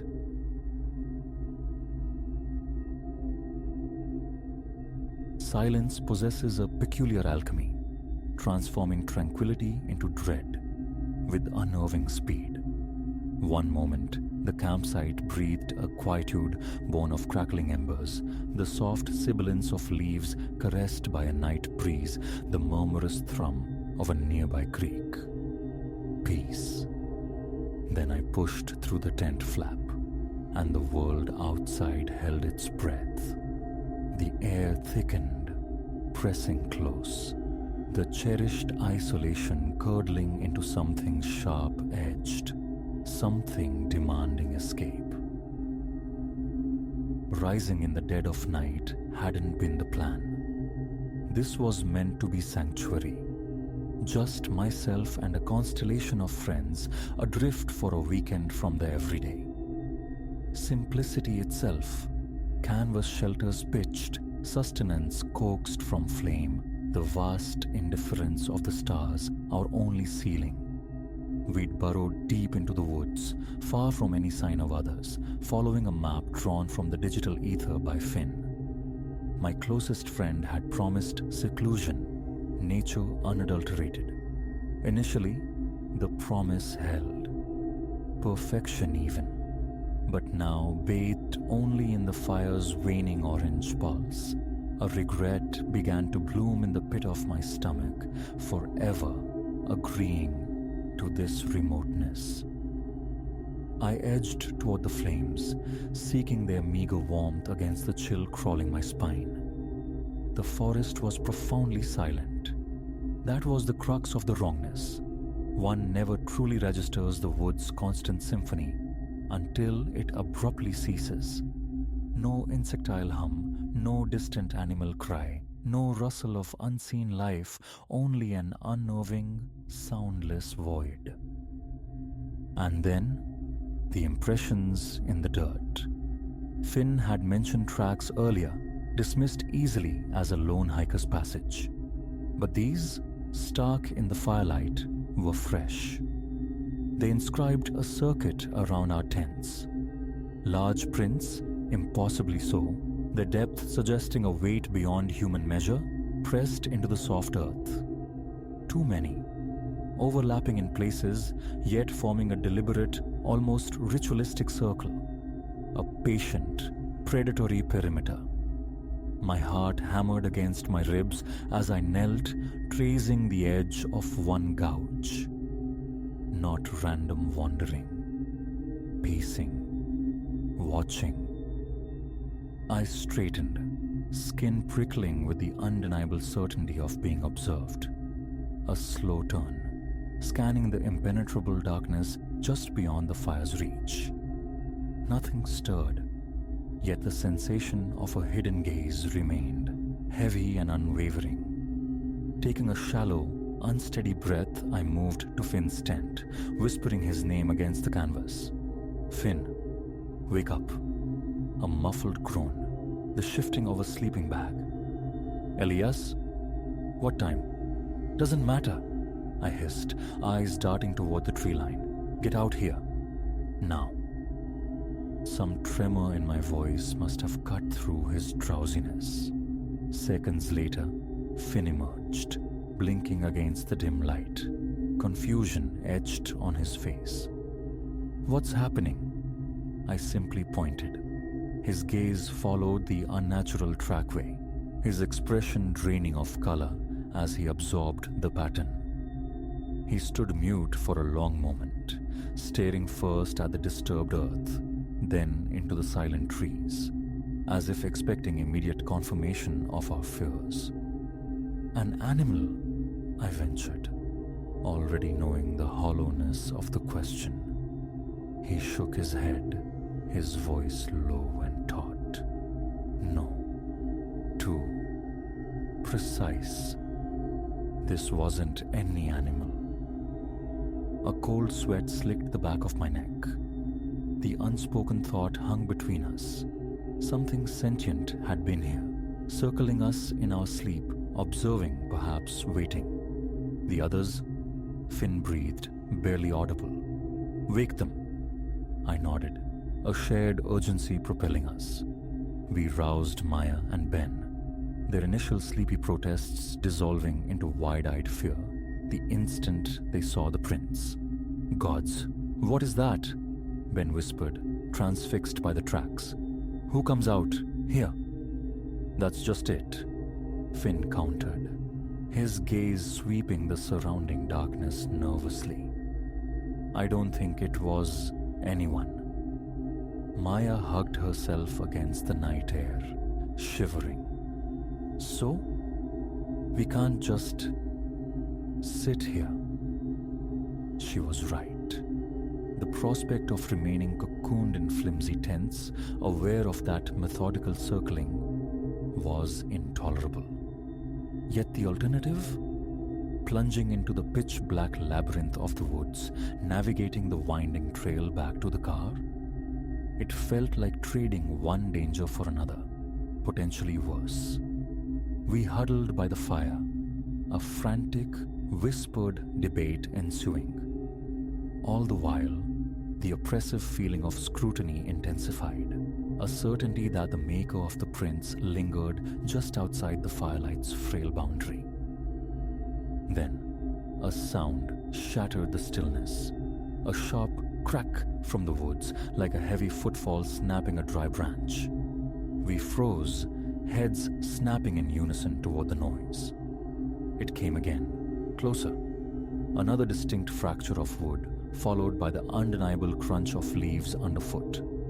Slow steps, deliberate, unhurried, as if concealment was no longer a concern. I fumbled for the flashlight in my pack, thumbed it on, and aimed its beam into the black.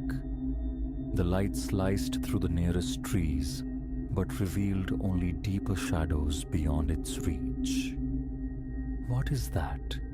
Ben whispered, his voice a thread. "Don't know," Finn muttered, raw fear stark in his eyes. "But we're leaving. Right now." No further words were needed. We snatched essential gear, abandoning the rest, and began moving away from the dying fire. Behind us, the footsteps matched our pace, louder now, insistent. Periodically, I risked a glance back, sweeping the flashlight beam through the trees. Always nothing. Just the relentless, invisible pursuit, the constant pressure of something there, just beyond sight. We pushed onward, faster, our own passage noisy in the undergrowth. The trail, just past the creek, felt impossibly distant. My pulse roared in my ears.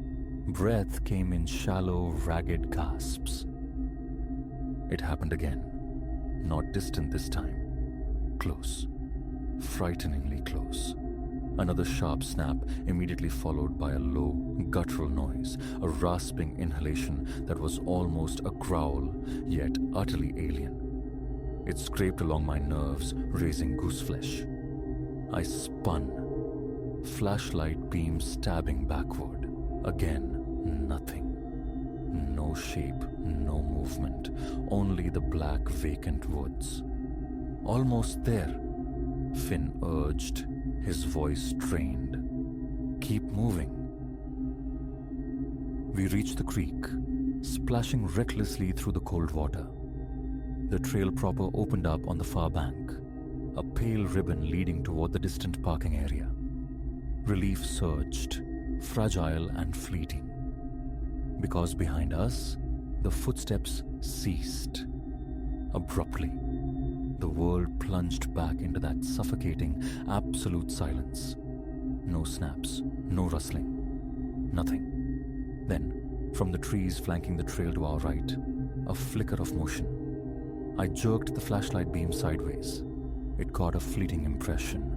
Something tall, impossibly so, darker than the surrounding gloom, melting between the trunks. Gone in a blink, too swift for definition, but undeniably there, watching. "Run!" Finn's shout tore through the silence, and we obeyed, without thought. We bolted down the path, lungs burning, legs pumping frantically. Crashing sounds erupted from the woods directly behind us, faster now, gaining. I didn't look back again. My focus narrowed to the dancing circle of light on the trail ahead. The world reduced to the pounding of feet and the ragged sound of our breathing. Eternity passed in minutes. Then suddenly, we burst into the clearing. The familiar shapes of our cars, solid anchors in the terrifying night. Gear was flung haphazardly into the trunk. Doors slammed shut, sealing us inside. Finn jammed the key into the ignition. The engine roared to life, and we fishtailed onto the gravel road, leaving the silent, watchful woods behind. Silence reigned in the car for the long drive back, thick and heavy with unspoken terror. Only miles later, when the forest was a distant memory swallowed by the highway, did I dare check the rearview mirror. Empty road, endless trees receding into the darkness. But the feeling lingers, a cold certainty etched beneath my skin. Whatever paced around our tents that night remains, waiting, and I will never, ever go back to learn its name.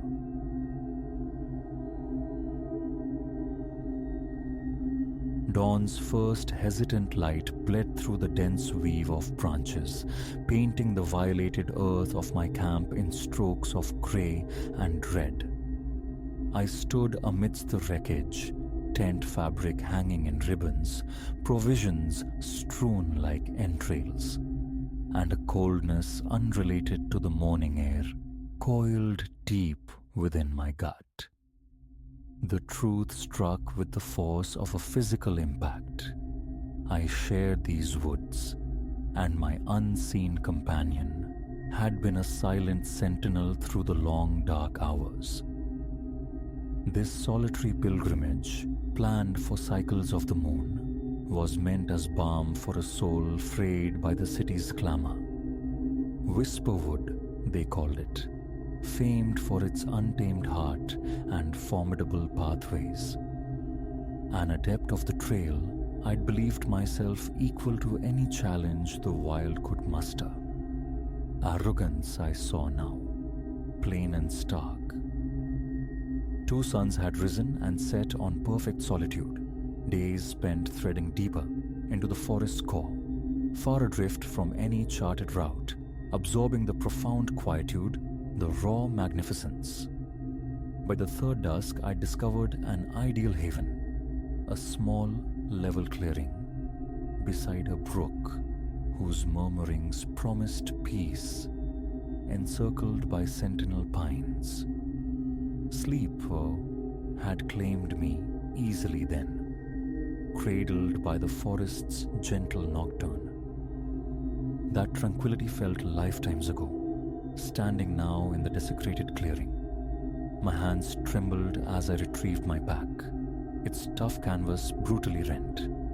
No common beast wrought this destruction. It was too deliberate, seeded with malice. Gouges scarred my tent's remains, yet they were alien, impossibly broad for any bear, unnervingly precise for the random violence of the wild.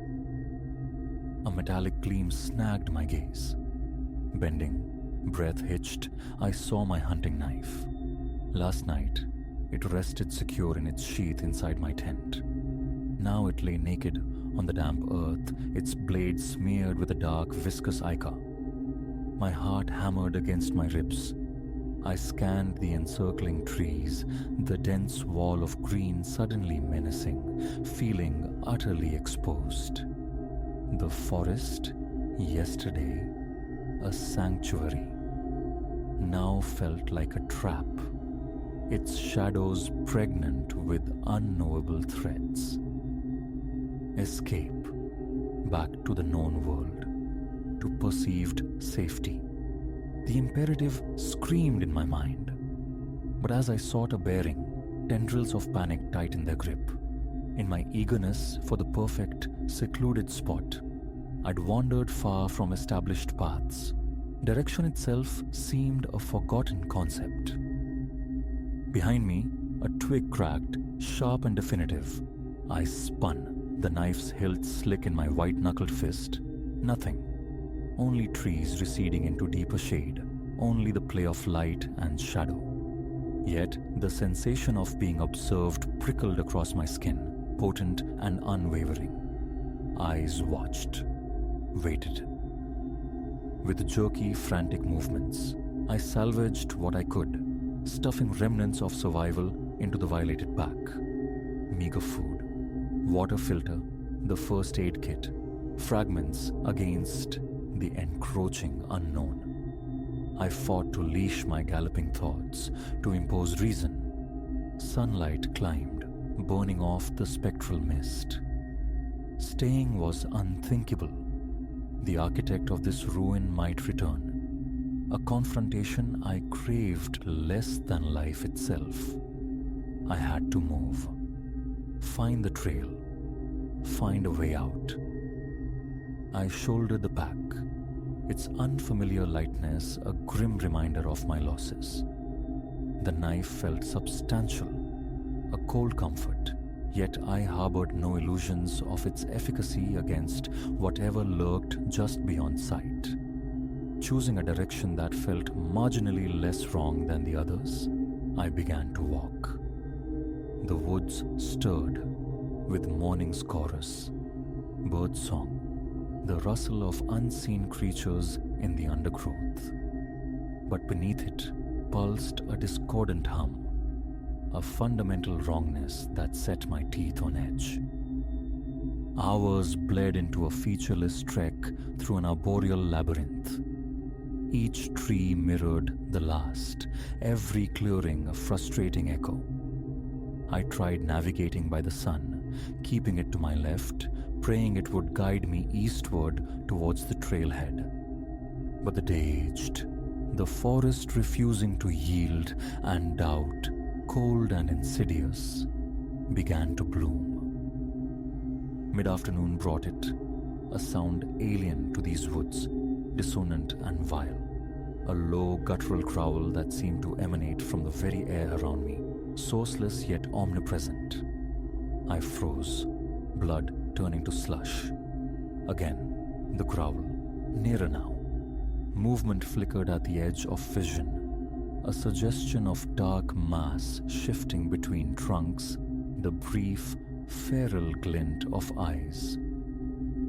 Panic detonated, shattering reason. I bolted, crashing through tangled brush, directionless, heedless.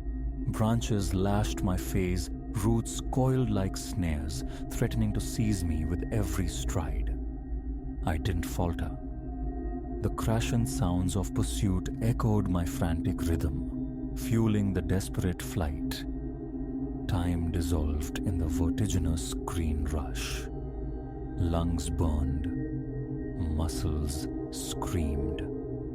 Yet onward I plunged.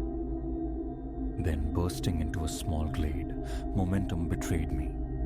The ground vanished. A precipitous ravine opened at my feet, a dark, hungry mouth in the earth. I skidded, arms flailing, scrabbling at the crumbling lip. Stones and soil cascaded into the shadowed depths. The growl erupted again, immediate, directly behind me. Slowly, agonizingly, I turned, the knife extended before me in a palsied grip. It stood poised at the glade's edge, a hulking silhouette defying easy definition. Larger than any bear, possessing long, unnervingly jointed limbs cloaked in dark, matted fur. But the eyes, they held me captive. Luminous, ancient, burning with an unnatural sentience, yet radiating a hunger starkly, terrifyingly familiar. An eternity stretched between heartbeats as we locked gazes. My mind fractured, struggling to reconcile the impossible thing before me. Such creatures belong to nightmare, not to sun-dappled woods. Yet here it stood, its terrible, knowing eyes dissecting me. It shifted, a ripple of predatory intent, and I understood my choices had narrowed to zero. The chasm behind promised oblivion. Facing this monstrosity felt no less final. In that sliver of indecision, it launched itself forward. Pure instinct, a spasm of self-preservation, threw me sideways as it lunged. Its own velocity became its undoing, carrying it past me, straight towards the ravine's precipice. Claws scrabbled desperately at the loose earth, a futile purchase. With a final terrifying roar, mingling fury and fear, it toppled, vanishing over the edge. I lay sprawled, breath tearing through me in ragged gasps, the world tilting. Silence rushed back in, absolute and deafening, save for the frantic drumming in my ears. Slowly, cautiously, propelled by a morbid need to know, I crawled to the brink and peered down. Nothing. No sign of impact, no broken form on the rocks below. Only swirling mist and deepening shadows inhabited the abyss. I scrambled back, mind reeling. What had I witnessed? What was that thing and the chilling corollary? Were there others? The sun bled towards the horizon, staining the sky in savage hues of orange and rose. I couldn't remain here. Nightfall promised amplified terrors, nameless dread lurking in every shadow. I had to keep moving. Picking a direction at random, I walked. The earlier panic had cauterized, leaving behind a grim, cold determination. Survival. That was the only imperative now. Find the way out. As darkness fully claimed the woods, I pressed on. The moon offered meager guidance, casting elongated, dancing shadows that mimicked movement in my peripheral vision. Every snapped twig launched my heart into my throat. Every rustle set my nerves screaming. But I did not stop. Near midnight, I saw it, a faint, steady luminescence piercing the oppressive dark. A trick of the eyes, I thought initially, a phantasm born of fear and exhaustion. But as I stumbled closer, hope, fragile yet fierce, ignited within my chest. It was light, man-made, electric light. I broke into a shambling run, careless now of the noise. The trees began to thin, the oppressive canopy receding, and then, abruptly, I was free, standing at the ragged edge of the Whisperwood, gazing upon a small, sleeping town. The light emanated from a lone gas station, its fluorescent glare the most exquisite sight I had ever beheld. Staggering towards that beacon, the accumulated toll of the ordeal finally claimed me. My legs buckled. I pitched forward onto the cool pavement. The last image before darkness swept over me was the startled face of the night attendant, rushing from the brightly lit doorway towards my fallen form. Consciousness returned in antiseptic surroundings, a hospital bed. Concerned physicians hovered. Skeptical constables waited with notebooks open. The questions came. Relentless, probing. Where had I been? What horrors had befallen me? What phantoms had I conjured in the woods? I recounted everything, the words sounding thin and mad even to my own ears. They nodded politely, their disbelief palpable. Dehydration, they murmured.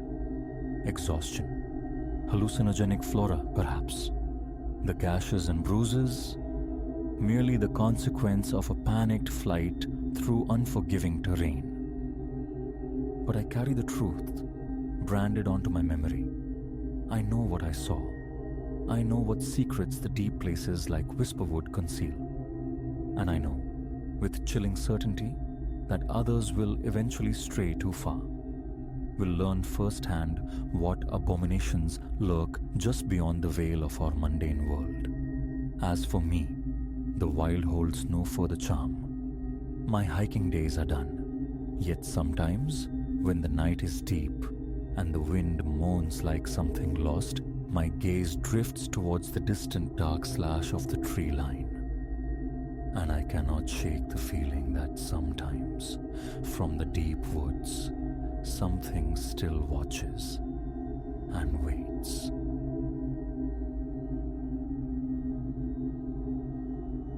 A brittle crack splintered the forest's hush, arresting my motion.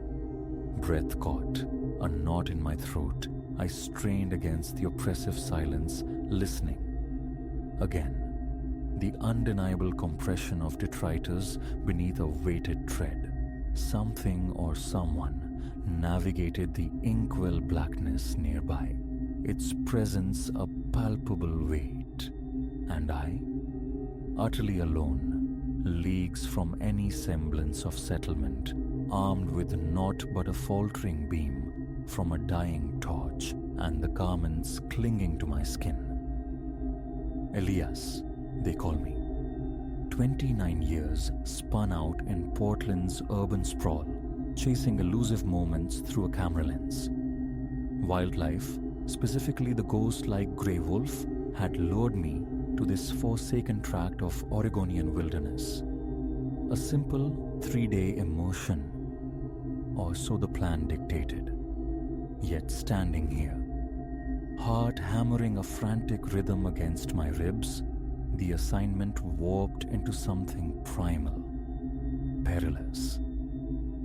The day had dawned with deceptive normalcy. I'd plunged deep into the arboreal labyrinth, establishing a meager camp near a sun-dappled clearing whispered to host wolf activity.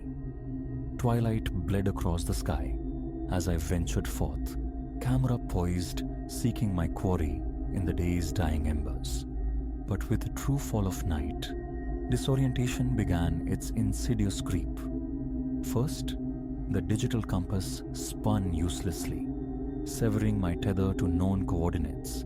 Then, attempting to retrace my steps toward the imagined sanctuary of my tent, the flashlight sputtered, its luminescence dwindling to a frail orange eye. Lost anxiety a cold vine tightening around my chest, I pushed onward, praying for a familiar sentinel. A gnarled oak, a peculiar stone, to pierce the gloom. That's when the awareness first prickled, a shiver tracing my spine, the primitive sense of being observed. It began as mere intuition, then solidified into sound. A susurration in the undergrowth, the intermittent fracture of a twig underfoot. Nocturnal creatures, I reasoned initially, clinging to logic. But the disturbances grew bolder, more deliberate, closer. A chilling certainty crystallized. I was being pursued. My thoughts scrambled, a frantic cascade of possibilities. Ursus arctos horribilis, puma concolor. Or perhaps, with cruel irony, the very canis lupus I'd sought. No option offered solace. I quickened my steps, shedding any pretense of stealth or camp finding. Escape became the sole imperative, widening the gulf between myself and the unseen pursuer. Yet with every ragged breath, every stumbling footfall, the sounds amplified, drawing nearer. Panic, cold and sharp, began its siege. Lost in this vast nocturnal woodland, guided by a failing light, hunted. Reason shrieked for calm, for strategy, but a deeper, older fear clawed upwards, demanding blind flight into the swallowing dark. Just as that instinct threatened to overwhelm, my boot snagged on an exposed root. The world tilted violently. Air exploded from my lungs as I slammed onto the forest floor. My camera bag ripped from my shoulder, its expensive contents skittering across the leaf litter. The flashlight tumbled from my grasp, flared defiantly once, twice, then extinguished, plunging me into absolute blackness. For a disoriented moment, I lay prone, winded. Then I heard it. Footfalls, measured, unhurried, closing the distance. Adrenaline, potent and electric, surged through me. I scrabbled onto hands and knees, fingers clawing frantically through the loam for the lost torch. My hand clamped around its cool metallic cylinder just as a twig snapped scant feet away. Heart vaulting against my throat, I hoisted the flashlight like a desperate talisman and thumbed the switch. A wan, struggling beam sliced the dark, illuminating a pair of legs, human legs, swathed in begrimed denim. My gaze traveled upward, past a frayed, weather-beaten jacket, to a visage that iced my veins. The man before me was feral, his beard a tangled thicket, eyes glinting with a disturbing luminous intensity. He gripped a crudely fashioned spear, its fire-hardened tip catching a wicked gleam in the frail light. "Well now," he rasped, his voice coarse, gravelly from disuse. "Looky what the woods dragged in." My mouth worked but yielded no sound. Terror held me captive, blanketing thought. He crouched, bringing his face unnervingly close to mine. The fetid odor of his breath washed over me as he spoke again. Mighty far from pavement, city fella. These trees, they ain't for giving to your sort. I'm only a photographer. I choked out, the words thin. No trouble intended. He chuckled. A harsh, grating sound that scraped along my nerves. Troubles found you regardless. Question is, what's Silas gonna do with you? As he mulled this over, his gaze distant yet sharp, I absorbed more details. The clothes, though filthy, bore the ghost of quality outdoor wear, and there, stitched onto the jacket's arm, a faded emblem I recognized, the insignia of a search and rescue unit. "You're Silas Thorne," I blurted, the name dredged from memory's depths. The warden, vanished 5 years back. His eyes flared with surprise, then narrowed, suspicion hardening his features. "How'd you come by that name?" "News reports," I explained, words tumbling out in a rush. "Huge search operation. They never found any trace." Silas, if it truly was him, remained silent for a protracted moment. When he finally spoke, his tone was altered, quieter, laced with an echo of something akin to sorrow.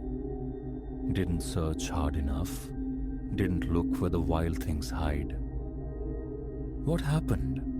I ventured, curiosity momentarily eclipsing fear. He surged upright, pacing a confined, agitated circle. Got turned around, hurt bad. By the time I could walk proper, winter had locked this place down tight. Couldn't find the way back. He halted, pinning me with that intense, unsettling stare. But I endured. Learned the forest's tongue. Learned what I am. An idea sparked. "Let me help," I offered, seizing the fragile opening. "I can get word out, call for extraction, get you rescued." "Rescued?" he spat, the word laced with sudden venom. "Don't need rescuing. This here? This is mine now, my domain." He hefted the spear, and I recoiled instinctively. But he didn't strike. Instead, he gestured with its tip into the profound darkness surrounding us. "You're the one needs rescuing, city fella. Lost alone, unready for what these woods peel away from a man." I nodded vigorously, frantically. "You're right. Completely lost. Please just point me towards a trail, a road." Silas cut me off with a short bark of laughter. "Not so simple. These woods, they pare you down. Shave off all the city shine, leave the raw animal underneath." He leaned close once more, his presence suffocating. "Tell me true, picture taker. You feeling civilized right about now?" I swallowed against a dry throat, acutely aware of the sheer, primal terror gripping me, the survival instinct thrumming just beneath my skin. "I just want to go home," I whispered, the plea raw. Something in my voice, perhaps its utter lack of artifice, seemed to penetrate his wild exterior.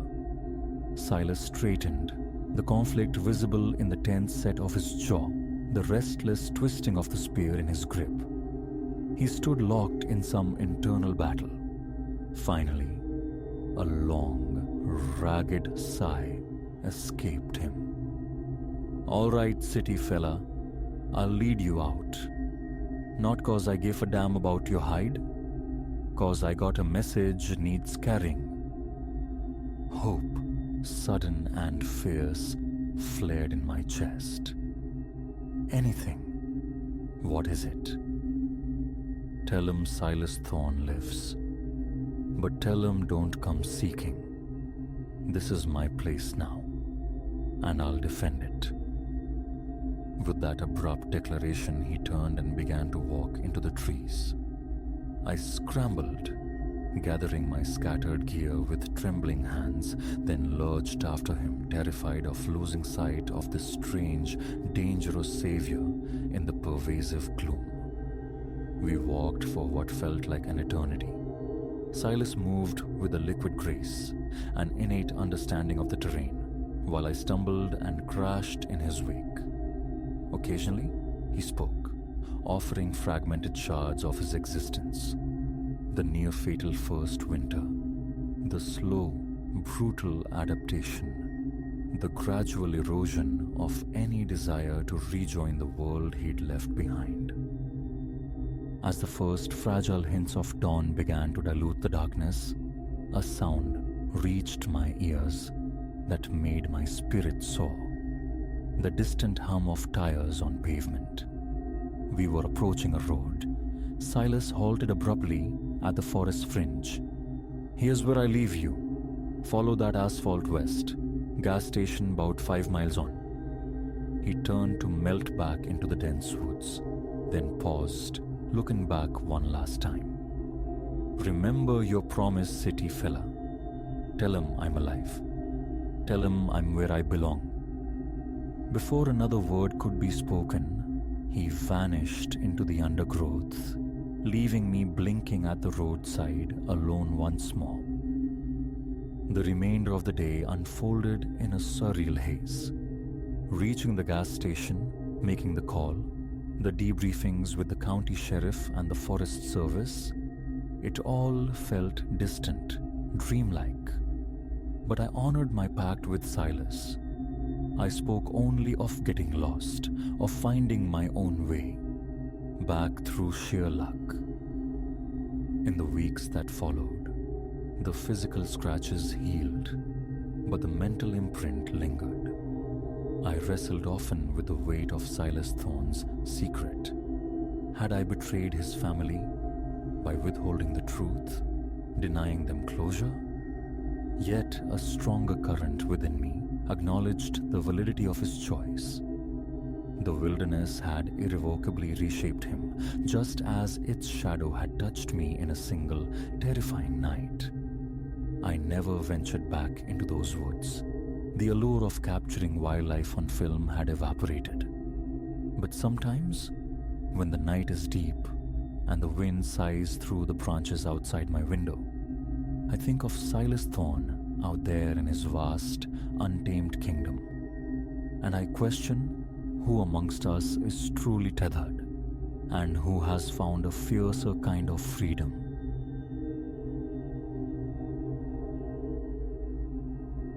Twin suns, burning low and steady, had occupied my rearview mirror since the landscape bled into dusk. Their unwavering presence on the ribbon of desolate highway was no longer happenstance. As twilight deepened, painting the barren expanse in bruised purples and bruised oranges, a tremor, cold and primal, traced its way up my spine. The hulking shape behind me, the source of those relentless beams, was closing the distance. This pilgrimage across the asphalt arteries of the continent had been a long-held yearning. The siren song of the open road, the intoxicating breath of freedom, the allure of the unknown. When a window of time finally opened, my faithful old Astra, packed tight with essentials and dreams, answered the call. The initial days unfolded like a sun-drenched montage. Windows down, music spilling into the vastness, detours guided by the charm of peeling billboards, skies ablaze with celestial artistry at day's end. But now, 4 days adrift in this ocean of sand and stone, a dissonance crept into the symphony of solitude. Hours had dissolved into the desert's immense indifference, the scenery a hypnotic loop of skeletal cacti and wind-scoured geological titans. The isolation, once a comforting cloak, now felt suffocating. Another glance confirmed it. The truck, a dark leviathan against the dying light, remained. It had materialized behind me after a fuel stop in a blink-and-you-miss-it town some 100 miles prior.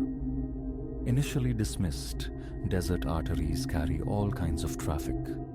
Its persistence as the miles unspooled and the world emptied of other vehicles began to cultivate a seed of dread deep within my gut. My foot coaxed the accelerator downward, the needle sweeping past 70, 75, 80. Like a shadow tethered by an unseen string, the behemoth mirrored my velocity, maintaining its unsettling proximity. A film of sweat slicked my palms. My grip on the steering wheel became a vice. Absurd, I whispered to the empty passenger seat, the sound swallowed by the engine's hum. Just another traveler heading the same direction. The words felt hollow, a flimsy shield against a growing certainty. There was an intelligence to its pacing, a patient, predatory calculation. A sign materialized from the gloom. Rest stop ahead. A split-second gamble. Perhaps I could shed this unwanted companion in its anonymous embrace. Indicator flashing, I veered onto the exit ramp, heart hammering a frantic rhythm against my ribs as I tracked the reflection. It shadowed my turn, a predator scenting weakness. The rest stop was a stark affair, a patch of asphalt, a squat brick building housing basic amenities, and in the far reaches, the slumbering forms of a few long-haul semis. I slid the Astra into a space near the building, bathed in the sickly yellow pulse of a struggling streetlight. The truck rumbled in moments later, executing a slow, deliberate circuit before settling several spaces away, facing me. Motionless, engine whispering, I watched my side mirror. The driver's door creaked open. A silhouette detached itself from the cab, tall, broad. The distance and dimness obscured details, yet I felt the weight of his unseen gaze. He stood for a beat, a statue carved from night, then began a measured walk towards my car. Pure, unadulterated panic ignited within me. Gears slammed into reverse, tires protesting with a sharp squeal as I fishtailed out of the spot. In the rear view, a brief, distorted image, the figure breaking into a run back towards his own vehicle. My little sedan screamed onto the highway, breath tearing from my lungs in ragged bursts.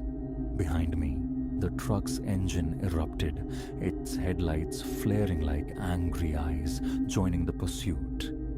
"Oh gods! Oh gods!"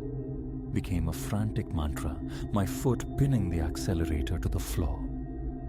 The speedometer trembled past 90, kissed 100. The truck clung relentlessly, its massive grille swelling in the mirror. What did he want? Why me? A fumbling hand sought my phone, the other locked white-knuckled on the wheel. Predictably, fatally, no signal. Utterly alone out here. Closer now, the truck filled the entire mirror, a monstrous presence. I could discern the driver, a dark shape hunched behind the glass.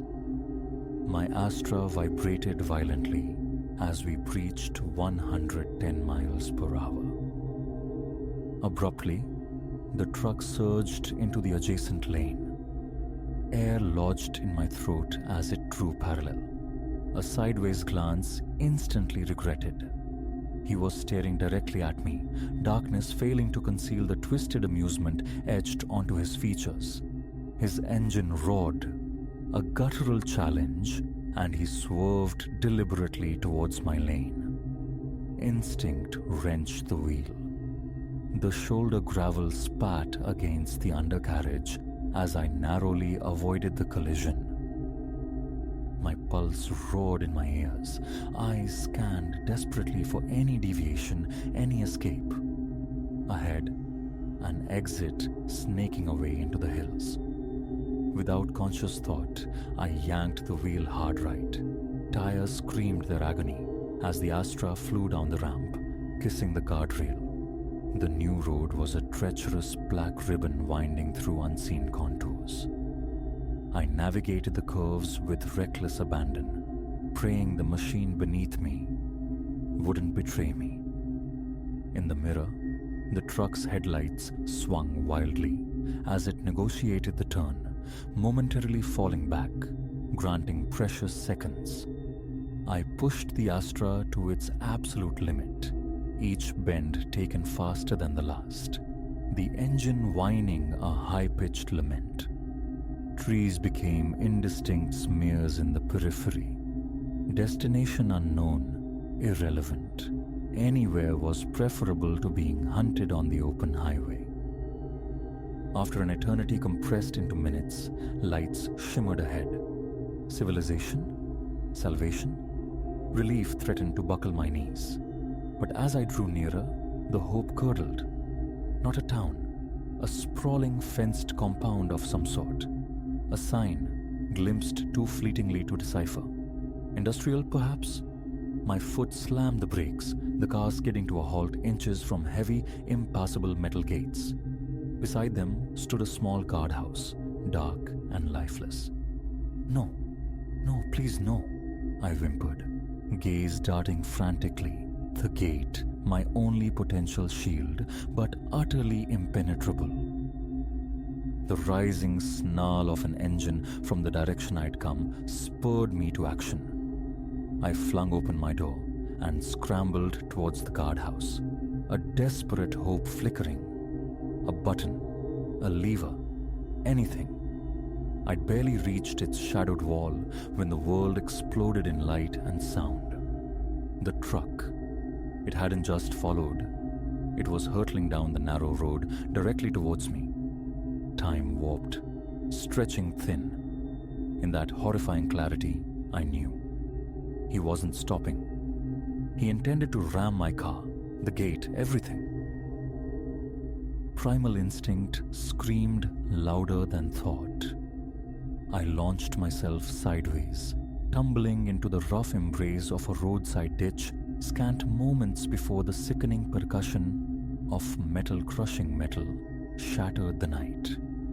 The impact shoved my poor Astra violently against the gate, which groaned under the assault but held. I lay in the dirt, ears ringing, momentarily paralyzed by the shockwave. The truck's engine idled, a deep, menacing thrum vibrating through the ground. Then, the unmistakable click of a door latch, followed by the crunch of heavy boots on gravel. "Come on out now, little bird." A voice like grinding gravel sliced the silence. "No sense hiding? Just want a chat." Fear, sharp and electric, galvanized me. I burrowed deeper into the ditch, attempting to vanish into the earth. The footsteps drew nearer, punctuated by a low, tuneless whistle that crawled under my skin. "Don't make this difficult," the man continued, his tone chillingly conversational. "Been tailing you for days, see? Just waiting. You're careful, I'll give you that. But everyone slips up." My blood turned to ice. Days? Had this shadow haunted my entire journey? Fragments surfaced, a dark truck mirroring my stops at distant gas stations, a fleeting reflection of watchful eyes in a diner window. Dear God, the blindness of my perceived freedom. "Run," my mind screamed, but terror anchored me. The footsteps ceased directly above. His boots appeared at the lip of the ditch, mere inches away. "Found you," he murmured. A hand descended, clamping around my arm with brutal strength. A scream tore from my throat as I dragged upwards onto the road. Moonlight illuminated his face now. Weathered terrain, eyes like chips of obsidian, a smile devoid of warmth. "Let go!" I shrieked, kicking, clawing. He was immovable, easily containing my struggles. "Spirited," he chuckled, the sound grating. "Makes it more fun." He began pulling me towards his truck. A wave of nauseating certainty washed over me. If he got me inside that cab, it was over. Panic forged itself into a desperate strength. Twisting violently, I sank my teeth into the flesh of his forearm with all my might. He roared, a sound of pained surprise, his grip faltering fractionally. I ripped myself free and scrambled, not back towards the open road, but towards the gate. Fingers clawed at the cold metal, seeking purchase, any leverage to ascend. I was barely airborne when hands seized my ankles, yanking me downwards. I kicked back blindly, a surge of savage satisfaction hitting me as my heel connected solidly. He grunted. Fueled by terror, I scaled the barrier faster than I thought possible. Barbed wire crowning the fence tore at my palms, the pain distant, unreal. I flung myself over the summit, landing heavily on the other side, the impact expelling the air from my lungs. I lay gasping, straining to hear pursuit through the ringing in my ears. Silence. Only the frantic rasp of my own breathing and the distant thrum of his idling engine. Slowly, achingly, I levered myself upright. Through the diamond mesh of the gate, I saw him. He stood beside his truck, making no move to follow, just watching me, those glacial eyes boring into the darkness. "Run far, Ren." His voice drifted across the distance, strangely amplified in the stillness. "This hunt isn't finished, not by a long shot." Then, deliberately, he climbed back into his cab. The taillights ignited, painting the scene briefly red before shrinking into the night and vanishing. My legs gave way, and I collapsed onto the rough ground, tremors racking my body. The delayed payload of shock and terror. Alive. Escaped. But the sanctuary was illusory. The relief fragile. Stranded. Bleeding. Bruised on the wrong side of a fence in the absolute middle of nowhere. A single, chilling refrain echoed in my mind. How long before he circled back to claim his prize?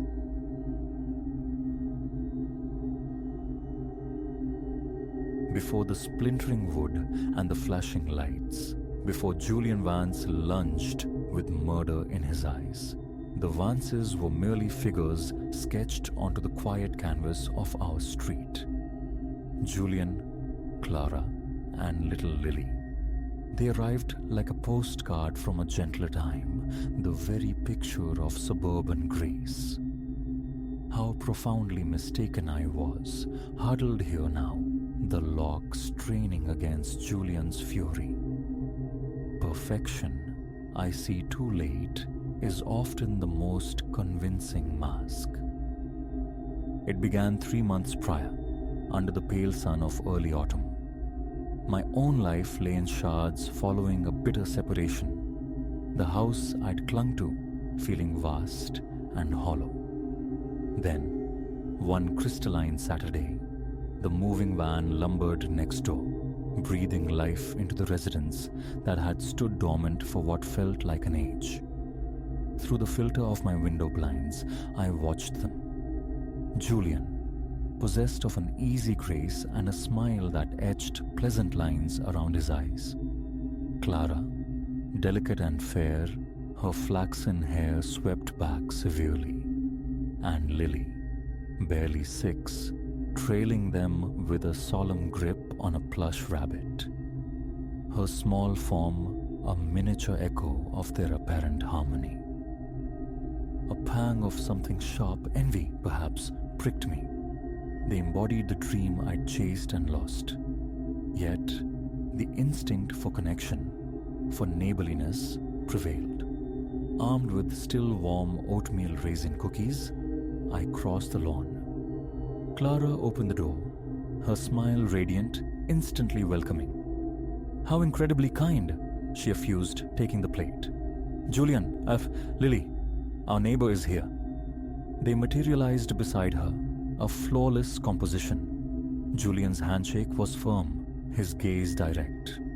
"A pleasure," he declared. "We're eager to settle in, become part of things." Lily peered from the shelter of her mother's legs, a shy curiosity flickering in her eyes. I crouched to her level. "Hello, Lily. That's a lovely rabbit. Does he have a name?" She offered a grave nod. "Button," she breathed. So ordinary, so utterly, disarmingly normal. What intuition could have possibly warned me of the darkness coiled beneath?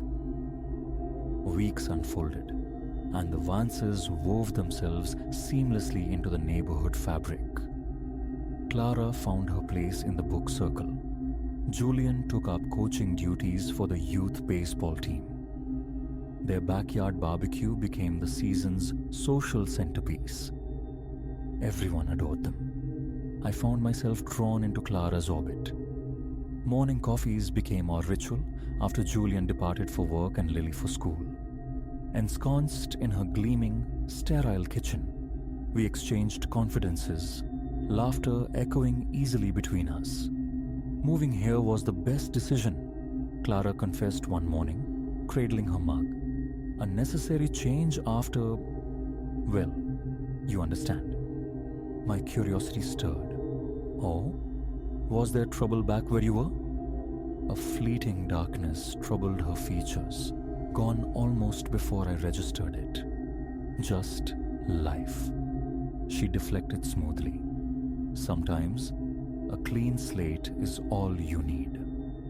I let it rest, respecting the boundary. We all carried our unseen burdens. Yet, discordant notes began to sound. Faint at first, easily dismissed. The almost imperceptible way Clara recoiled from Julian's abrupt movements. The sharp cadence of voices filtering through their walls late some nights. Lily, once bubbly, growing subdued, her small face often clouded. I chided myself, attributing it to the ghosts of my own failed union, projected onto their seemingly unblemished life. But the fissures widened. One afternoon, tending my roses, I heard it. A distinct crash from next door, followed by Clara's stifled cry. I went utterly still, trowel suspended, ears straining. A moment of heavy silence, then Julian's voice, low and indistinct, followed by an unnerving quiet from Clara. That night wrestled with indecision. Intervene? Remain silent. The fear of misjudgment, of shattering a family over imagined slights, paralyzed me. Ultimately, I resolved to speak to Clara, inviting her for coffee, planning a gentle inquiry. She arrived wearing foundation that failed to entirely mask a purpling bruise high on her cheekbone. "Clara," I began, my voice softer than intended. "What happened?" Her hand flew to her face. This, clumsy me, met the kitchen cabinet rather forcefully. I inhaled slowly. "Clara, yesterday, I heard something. Is everything truly all right?" Fear flared in her eyes, instantly shuttered behind a brittle smile. Perfectly, she insisted, her tone too bright. Julian and I couldn't be happier. The plea in her eyes was unmistakable, but it was a plea for silence. She wasn't ready. I couldn't compel her. A chill settled between our houses after that. Clara's invitations ceased. Our encounters on the pavement were brief, her smile taut. And Julian began to watch me. Across the expanse of lawn, I'd feel his gaze, cold, appraising. A deeper dread took root. I should have acted then. Alerted authorities, sought advice from a helpline, anything. Cowardice held me captive. It wasn't my place, I reasoned weakly. Perhaps I was mistaken. Until the night Lily screamed. Well past midnight, sleep eluding me, I sat near my window. A child's raw terror sliced through the quiet, abruptly choked off. Instinct propelled me across the lawn, pounding on the door before conscious thought caught up. Julian answered, disheveled, a barely banked inferno in his eyes. "What is it?" he bit out. I heard, "Lily, is she all right?" I stammered. His features morphed, concern overlaying the fury like thin ice. "Nightmare," he stated flatly. "She's fine. Go back to bed." But past his shoulder, I saw Clara. One eye was swollen shut, a trickle of blood staining her lip. Our gazes locked. A silent, desperate appeal screamed from her battered face. "I'm calling the police," I whispered, trembling. Julian's control shattered. "Like hell you are," he snarled, stepping towards me. I pivoted to flee, but he was quicker, his fingers biting into my arm, hauling me inside. The door slammed, sealing the nightmare. Chaos erupted. Julian raged, oscillating between venomous threats and gaslit denials. Clara huddled protectively over Lily in a corner, both shaking violently. A desperate surge of adrenaline allowed me to wrench free, stumbling into the guest room, slamming and locking the door. My fingers, clumsy with terror, found the phone tucked in my robe pocket. The 911 dispatcher's calm voice was an anchor. Help was coming. Hold on. But Julian was there, hammering, roaring, the wood groaning under the assault. So here I am, waiting, praying. Flashing red and blue strobes paint the walls now, visible through the window pane. Will they be swift enough? The door splinters, gives way with a final sickening crack. Julian bursts in, eyes feral, a glint of steel, a kitchen knife clutched tight. Reality warps, slows.